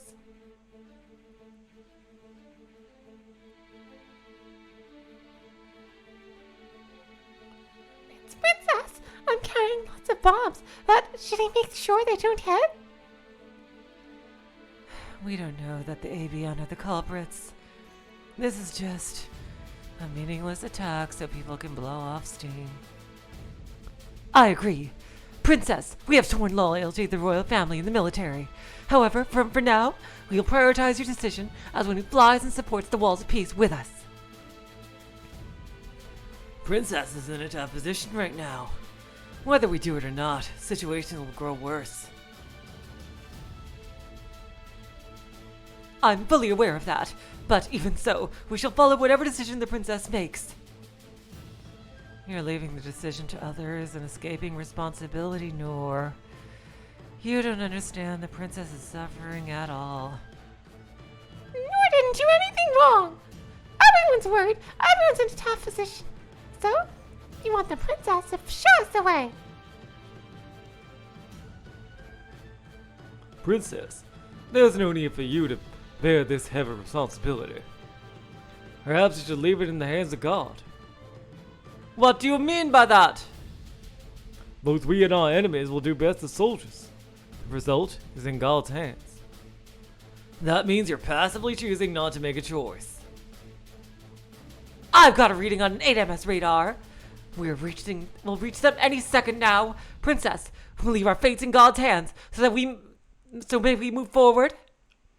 Everyone keep trying to push the responsibility on me, just because I'm a princess. Leave fate in the hands of God? That's a splendid idea. Don't take me so lightly! I am Rethabil, enter-winning African... Oh my god, holy shit! That's a name? Jesus Christ. This reminds me of freaking Spirit of Justice here. Like, what was his name? Inga Karkul. I can't believe this name is so long and pompous. Crane or something. Oh my god, that's a name. I am Rethabil, Enedwinting, Africa Commonwealth Rep of the ACR. I shall not use leaving it up to God as an excuse to avoid making decisions or taking responsibility. And besides, we have a path to move forward on. It has already been shown to us. To think that a cultural exchange began in a Japanese public-style public bath after the Battle Standard Festival will result in such a fascinating shamanic order. You truly do intrigue me, Mitake Miyao. I am Rethabil, a master of the Order of the Public Bath, one who leads the guardians of the Walls of Peace.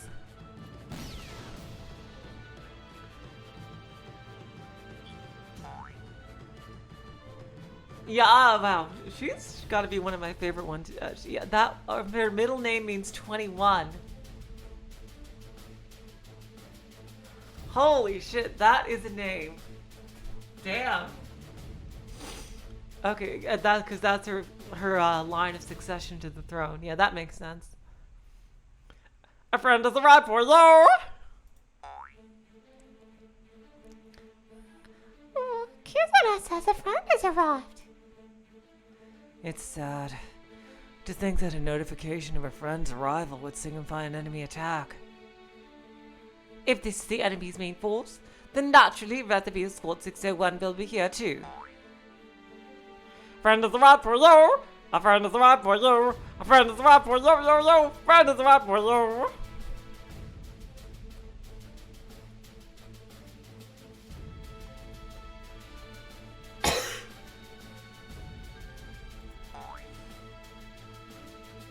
We sent friend requests to a lot of them after all. A lot of these friends are coming.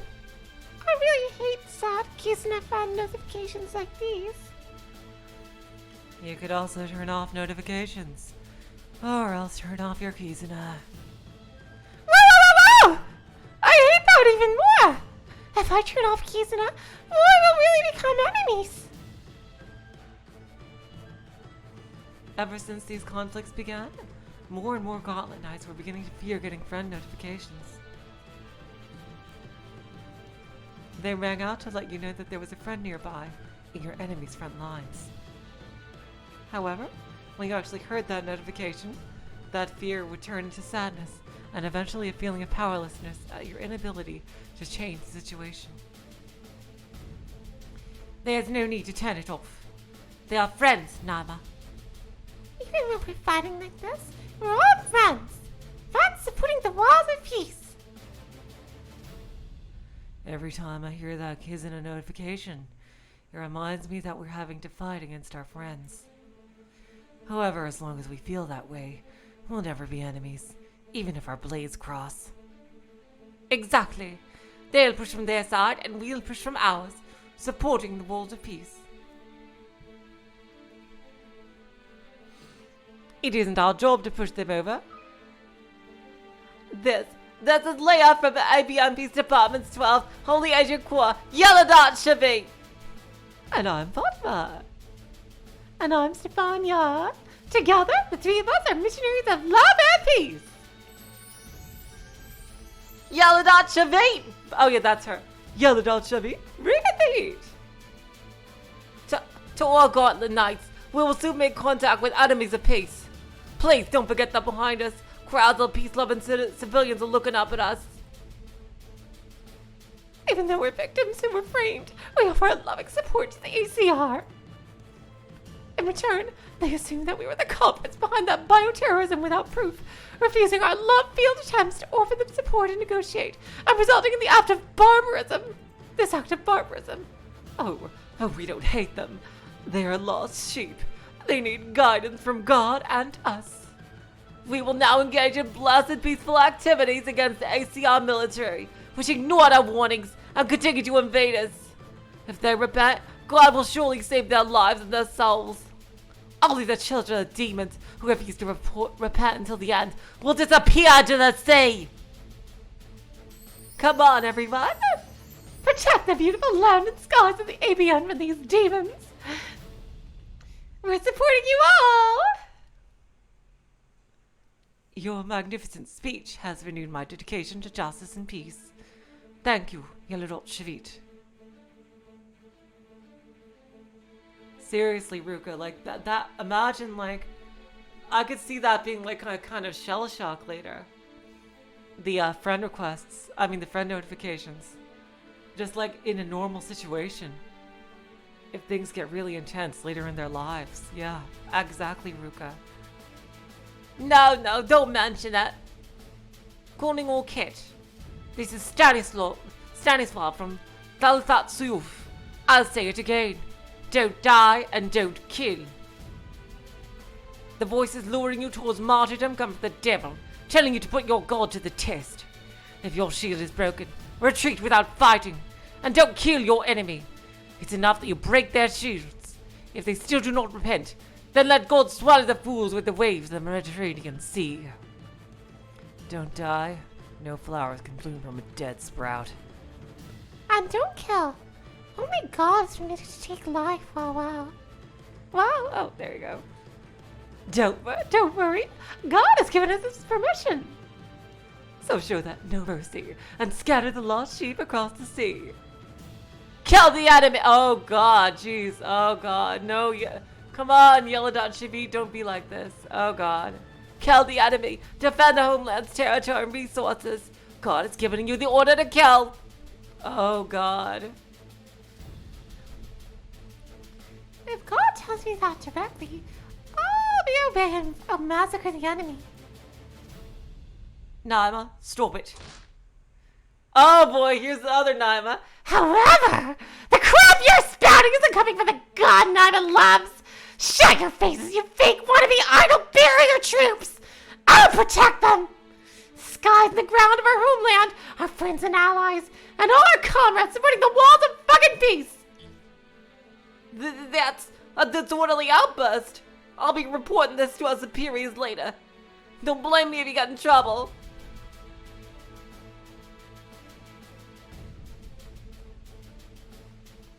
It's probably just an overreaction to her wartime drug injections. Damn those drug injections. Please forgive her with the tolerance of God's love. Stan.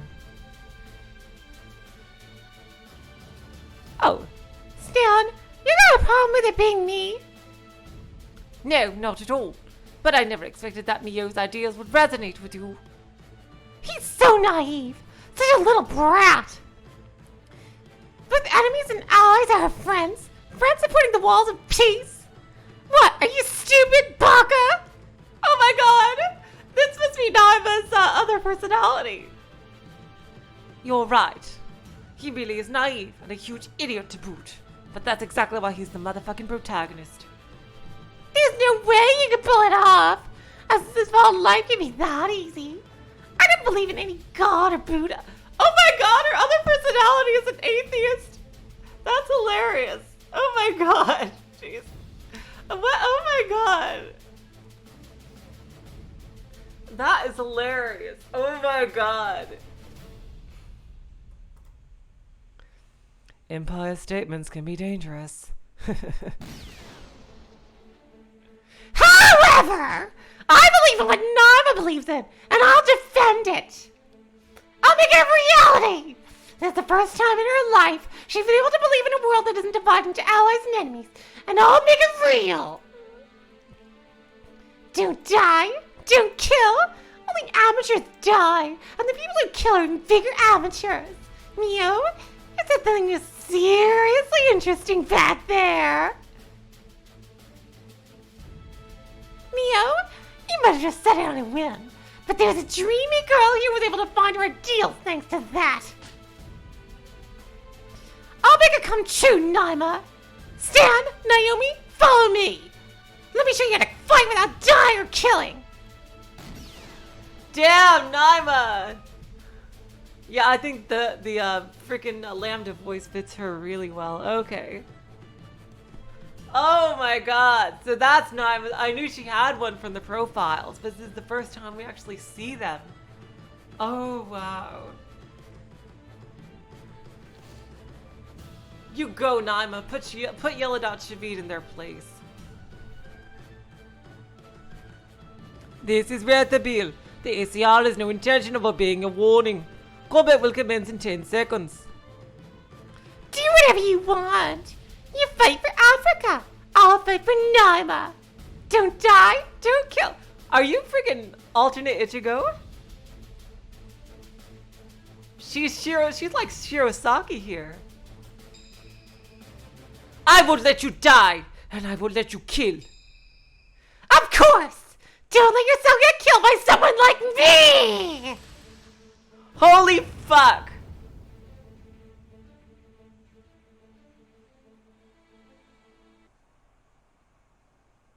Holy fuck! Oh damn! Their squad hasn't really been featured much. Fuck! What voice did I have her? No. Oh, here they are. They're the okay. Suparna squad. Damn it. Yeah, I think they've appeared the least out of all the squads here. This is Suparna. We finished our carpet bombing of the target. There was some resistance, but we suffered no losses. We're returning. Roger that. We've confirmed that the agricultural plant has been rendered completely inoperable. Retreat at once. Is there any point to this attack? If the world is facing famine, why are we trying to make it worse? It's probably just some political, well, assholes, I guess.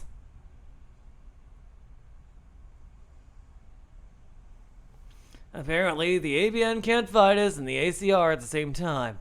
So we're using this as a bargaining tactic to make the ABN agree to pay reparations only to the COU. Don't think about politics. We're just pushing back after being pushed, as guardians of the walls of peace. I still don't agree with this attack, but we accurately struck just the plant, and we only did that after making sure no one was on the farm. Don't die, don't kill. Guess that means my friend Miyao will give us a gold star. Woo! I'm surprised. I didn't expect an irresponsible man like you would sympathize with Miyao's noble goals. No one wants to die. And there's no need to kill people if I'm not getting paid for it. Damn, Andre. You think the Cairo squad appears way less.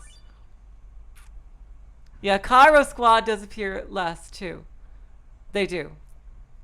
Yeah, the Cairo squad and Suparna squad appear the least. And yeah, these three right here all are the ones that appear the least. These three.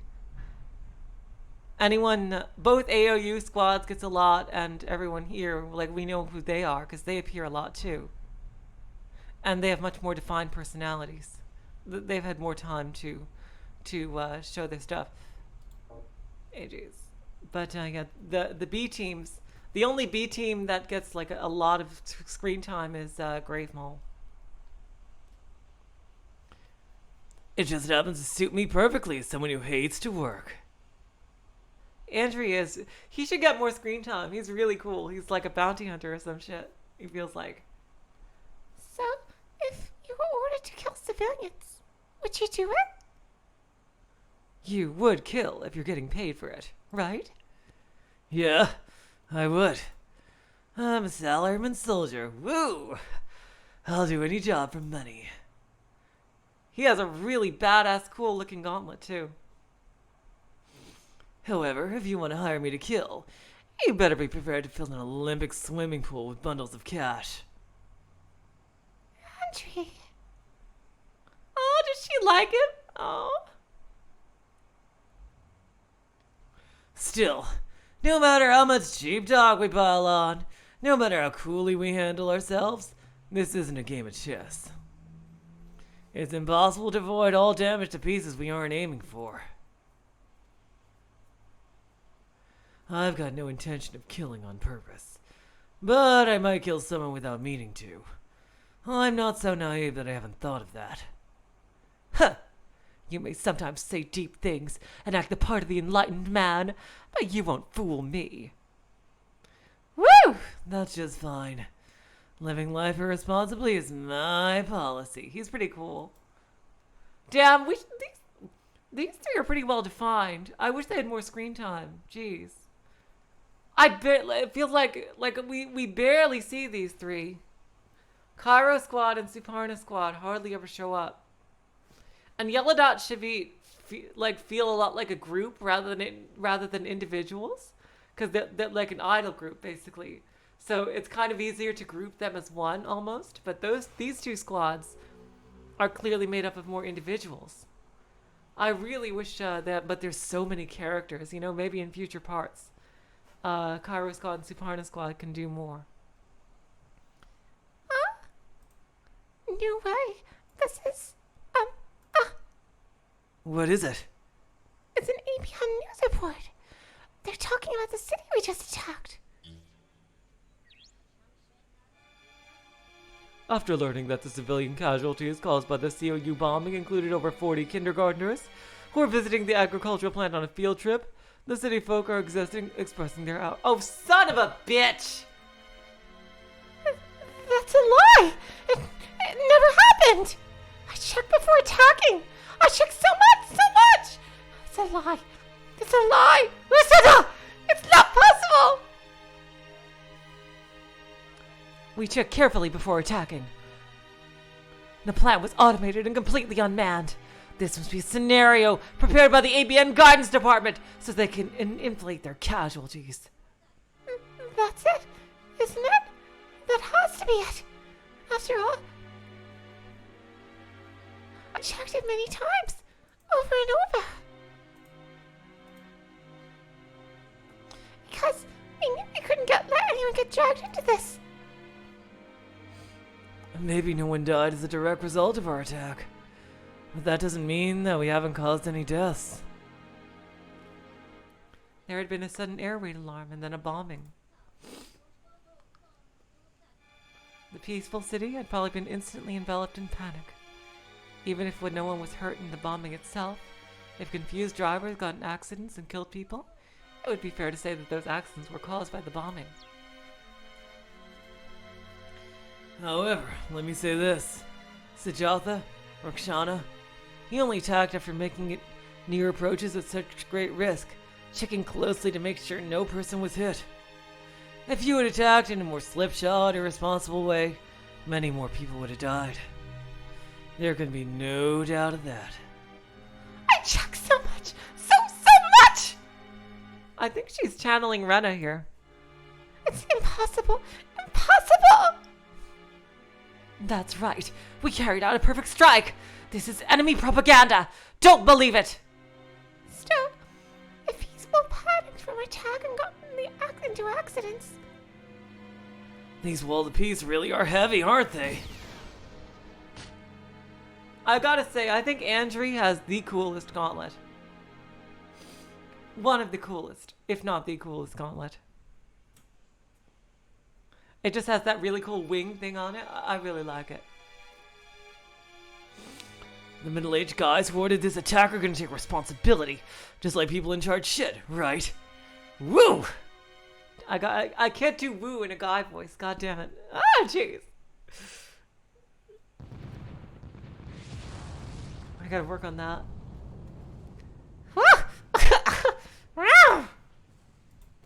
That is great, Miyao. There's mid-air mines, Miyao. Kuh. I thought that the ATMS felt strange.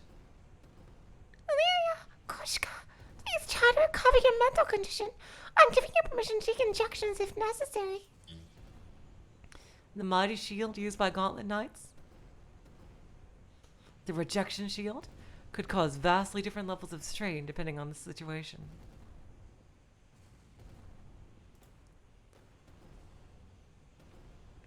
Naturally, stronger attacks would cause additional strain, but unpredicted attacks would cause far more. I think Seshat probably has the coolest gauntlet, though. Now that I'm trying to look at them all in my mind, I think I like Seshat's the best, just because of how like minimalist it seems to be. But I really do like his.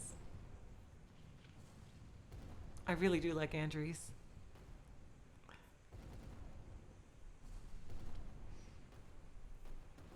Apparently, some countries have been developing techniques for using stealth levitating drones as mid-air mines to be used as a Gauntlet Knight countermeasure. They were both surprise attacks and powerful explosions. The combination of these two things seemed to have made them effective even against Gauntlet Knights.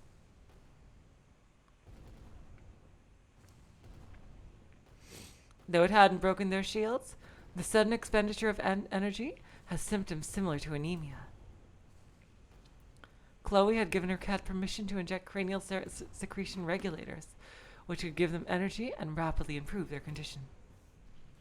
However, the enemy naturally wouldn't let this once-in-a-lifetime chance slip. Oh yeah, Naima's is really cool. I agree, Guppy Force, yeah.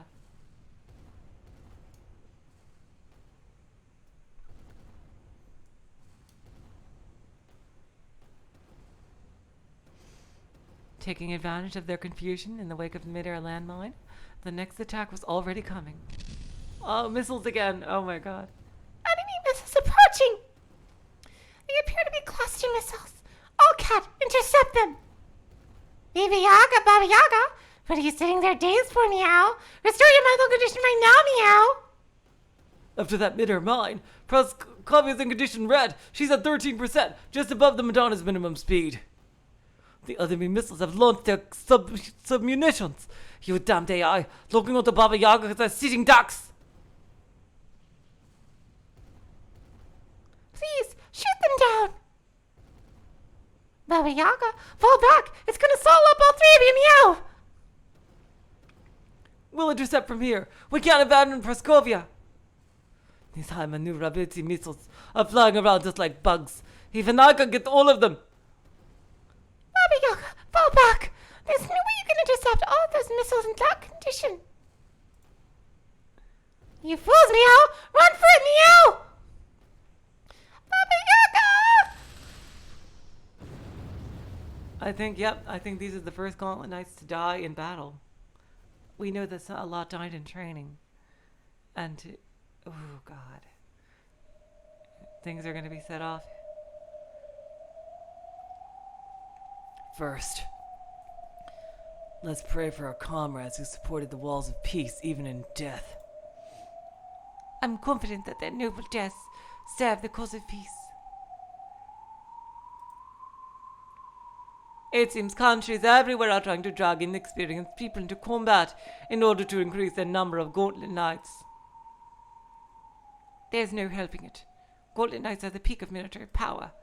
To fight against them, you must increase the numbers on your side.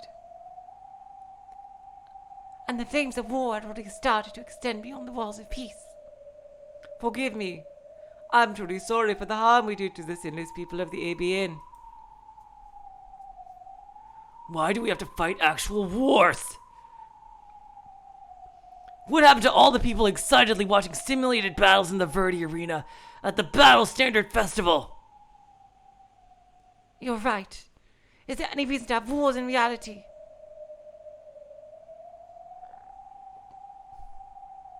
In the ancient Olympics, the victor was given an olive wreath, but they apparently weren't given one if they caused their opponent's death. That kind of thinking is important. There's no need for us to actually kill each other. If we just want to have winners and losers, games in the Verdi Arena ought to be enough. And then are they going to start G Gundam here? Interesting. I thought I'd never hear an argument against the need for a physical body from someone who wasn't a shut-in. As VR got more and more real, certain cultured people and religious advocates began arguing against the necessity of having a physical human body. In virtual spaces, you could never do anything that couldn't be undone. In these paradises, even destruction and murder could be reversed. Huh. Interesting. However, in the real world, all irreversible tragedies and calamities happen because of the physical body. The physical body was the source of all evil.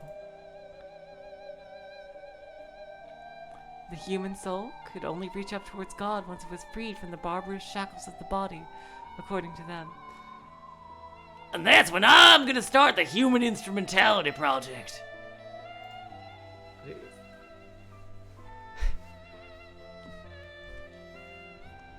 How is this a healthy military balance? It's militaries that hurt people and kill people, right? Wouldn't it be better if we got rid of all militaries around the world? Without militaries, there would be no one to support the walls of peace, and they would crumble, Miyao. Without the walls of peace, the hatred of humans would show up in the form of genocide and ethnic cleansing. If conflicts arose between different peoples in a place without walls of peace or national borders, the result would be neighbors lawlessly and horribly killing each other in their own hometowns. The concept of the walls of peace had been created to prevent such tragedies. I want someone to do a word count one time to see exactly how many times the phrase walls of peace is said. Because you'd be dead from a Ciconia walls of peace drinking game. Saying it this way is sad for the victims, but because our comrades protecting the walls nearly sacrificed their lives, the damage never extended further than that. Additionally, this was made possible because they shared your philosophy of don't die, don't kill. Indeed. Miyao, you might be blaming your powerlessness for this, but it is the opposite. Even in a situation like this, you have managed to keep us sane. Ugh. That's right. If it weren't for the order of the public bath, we may have unfriended each other, exposing our hearts to hate as we kill each other.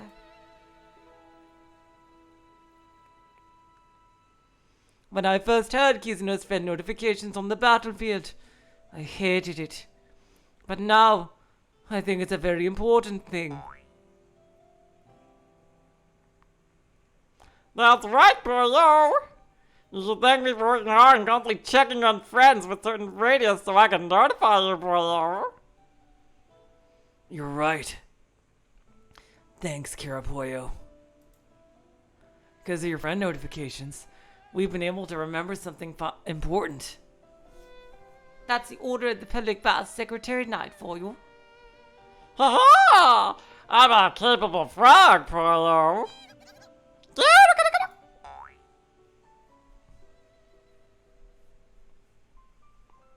The walls of peace we support really are heavy. Sometimes they even make us die or kill. I wonder... We've barely seen Jaden in all this chapter. Oh, I did it again. I accidentally right-clicked. But even so, because he supported those walls, a great number of people have been protected from the fires of war. Someone already did that, Guppy Force? Are you serious? Counted how many times Walls of Peace is said, and it's 148 times only. Wow, you'd think it would be more. Jeez. It feels like it's more. And 148 times, eh? Okay. Wow, that somebody already did that too. Jeez. Okay. Interesting. I wonder what number I'm up to. You're right. We can't let this get us depressed already. No matter how tough or sad it gets, we have to keep supporting the walls. It's been like a tennis rally, where one act of retribution is the spark for the next. The reason we Guardians of the Walls continue to support them even when our bodies and hearts are wounded, so they can endure until peace returns. It's to buy time until the people regain their cool and remember how precious peace is. So, how has that gone? While we've been suffering, just how much has the world regained its cool?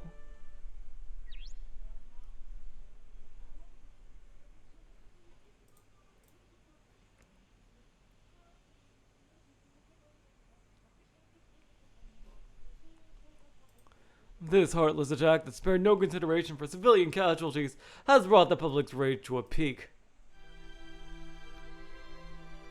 The blood of our comrades will be paid back in kind. The tears of their families will as well. I promise my people that justice will be done. In the first place, that you know what? Commentator is gonna be. Damn it. I'm just gonna do Kyrie again because I love doing Kyrie. In the first place, that humiliating B3W treaty was simply forced upon us by the superpowers at the time. There's a way we could even contribute to our country. Those stones that stores are my foreigners and take what's inside. Oh, for fuck's sake. Any police who try to stop you are traitors, so take photos of them. If this video gets taken down, then this site is being run by traitors too. Oh god. It was revealed that a civilian group protesting to stop the war was actually a spy organization from another faction. We now know that this was the work of agitators masquerading as a pro-peace organization. The suspects are apparently also connected to the recent school bus bombing and... As expected, those people saying that they oppose the war, shouting die, were all page agitators, fighting everyone who ever said that they were anti-war and arrest them for being suspected spies. A man who was arrested for attacking an anti-war demonstration was sentenced today with only 24 hours of community service, with the judge saying that the man's righteous anger and passion were more than understandable. This kind-hearted, extra-legal ruling was praised by the people for its courage and justice. Oh boy. Yeah, I agree, Stan. Oh god.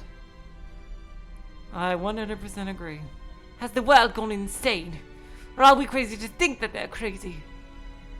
Because we're people who have faced the struggle for life and death on the battlefield and always feel the heavy burden of our duty towards peace. It's possible for us to keep our sanity. Are you saying that to those who have never been on a battlefield, real warfare looks basically the same as the simulator battles from the Battle Standard Festival? No. It's the actual casualties. It makes them push towards war with even more anger and hatred. Damn it! If you like war that much, go to a game salon and play war games as much as you like.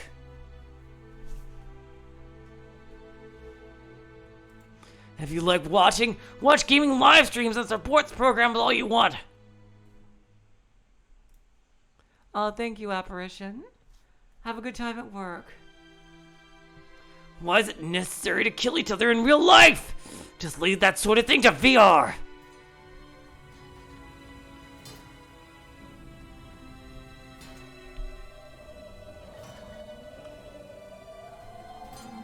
That's right, children of man.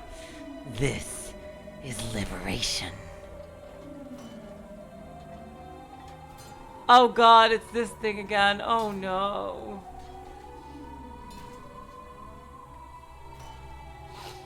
Was the voice echoing through this massive sea of factory machines? Or was it speaking directly into my brain? It might also have been an auditory hallucination, but I couldn't tell. Your evolution stopped advancing for one simple reason. You were unable to break out of your shells of flesh. So I will break through your shells and aid in your soul's evolution. Damn, okay, so someone is trying to start the Human Instrumentality Project, clearly. Oh boy. I bet it's me.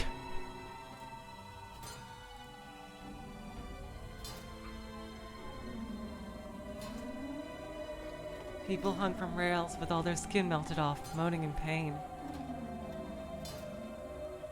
I agree, Ruka. I honestly, if I was given a choice, and if the VR was like good enough, I would totally get rid of my physical body. Jeez, are you kidding me? I would do that in a heartbeat. If you could still have all your sensations and shit, like seriously, I would totally do that. Like, no question. Jeez. These people were swallowed by massive processing machines, one after another, and released from their so-called shells of flesh. And then, one after another, they were transformed into a bizarre form. Brains with spinal cords hanging down from them. Are they being plugged into the Matrix? Oh god. They really are! In the new world, there will be no death nor aging, no sadness nor pain. It will be the promised land, the heaven for your various religions have extolled for so long. Oh god. Same Beatrice. Oh god. Come now. There is no need to be afraid. Children of men, accept your liberation and come to the eternal, immortal garden. Those who arrive slightly before you are already quivering with the joy of liberation. Their hearts filled with the excitement of a new life in a world eternally without pain. Your wives and children, husbands and parents, siblings and friends who have already been freed are eagerly awaiting your arrival. Have no fear. Accept the liberation. Oh my god. All of the misfortune, sadness, anger and pain that humans bring about in this world, all of it is caused by the flesh, is it not? Because you have flesh, you wage war. You hurt people. You go mad with rage, killing each other more and more. However, what if there was a world free from flesh, where life and death did not exist? There would no longer be any reason to hurt each other. No one could take anyone else's life. And sadness, anger, pain, and suffering would not exist. I kind of agree, actually. Jeez. I kind of agree, Beatrice. Not with this, but I kind of agree with what you were saying. Like, I honestly would seriously consider, like, depending on, like, how it's done, and, like, if I could talk to people who've already had it done, like, and if, like, make sure, like, they didn't freaking, like, brainwash me, I would seriously consider that, like, just because, I don't know, physical, unless you have a really nice body and, like, are free from all kinds of physical conditions and diseases, like, it does, I would think it would seem better to be in a virtual world. They would not lead to more of the same. Without flesh, even the differences between sexes become meaningless. Animal worries can nearly be explained by need for food and procreation. So it's surely the same for humans. They do seem to have many varied desires. Citizens for honor or power, but those ultimately result from a wish to appear superior to others and more effectively satisfy their need for procreation and food. In other words, everything can be explained by a need for procreation and food. Liberation from the flesh means liberation from these needs, which are the root cause of inescapable animal suffering. There exists no reason to resist what truly is heaven. A paradise with a soul that humanity must reach through evolution. Oh, I see. Are you God? Please, guide humanity to the promised land. Oh my god, Jesus Christ. And I think this is a good place to stop. Yeah, time-wise and story-wise, too. Are we gonna get the clock again? Piccolo Machiavelli. Peace must never be bought with compromise. That tells your opponent you're willing to pay for it.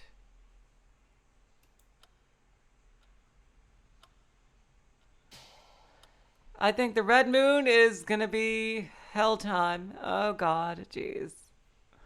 Hilarious, Beatrice. Then you log into the VR world and you're surrounded by Ugandan knuckles clicking their tongue, asking if you know the way. Oh my god. Oh boy.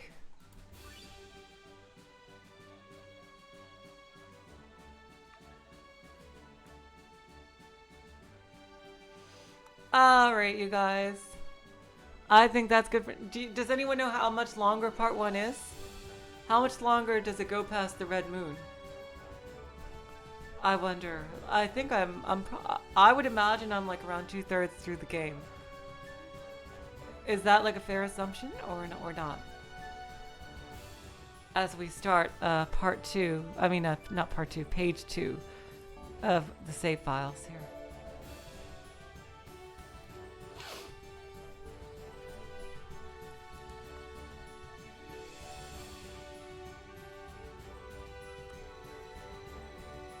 Ciconia ends on chapter 25. Okay, thanks, Guppy Force.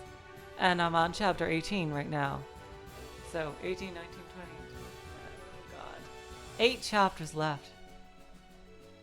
But chapter 25 is long. Interesting. 8 chapters left. Okay. So, yeah. As I thought. So, I guess I could sort of say I'm about... a bit more than 2/3 of the way through. So yeah, so there's probably going to be maybe 5 more streams after this then, I would think. 5 or 6 more streams. We might have a really long one to end it. Because there might be an equivalent to the tea parties and all cast review or something afterward.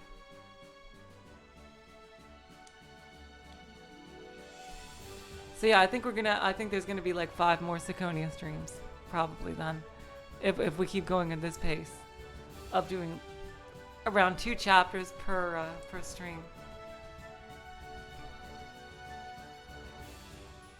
2-ish, I should say. All right, you guys. So how about that? We had our first casualties among the Gauntlet Knights, and Miyao is becoming extremely frustrated, and we also have plenty of hints towards connections to other entries in the When They Cry series. I would really love to discuss those on the Discord with you guys. So what's going to happen now is in 2 days we're going to have more Umineko, and in 4 days we're going to continue here where we left off. Alright? I really enjoy doing this with you guys, these streams. I really love it. So thank you all so much for joining me on this journey through Ciconia, this mad, crazy-ass world. My god, is this a dark game, a dark story. This is much, much darker than Higurashi or Umineko. Holy shit. Jeez. And we're only on part 1, for God's sake. I don't know what the hell the other parts are going to have. My god. Okay, so that's going to be the schedule. Yep, more Angie suffering in Umineko in 2 days. So until then, I will say so long, farewell, auf Wiedersehen, good night. You are all the sweetest of hearts. See ya.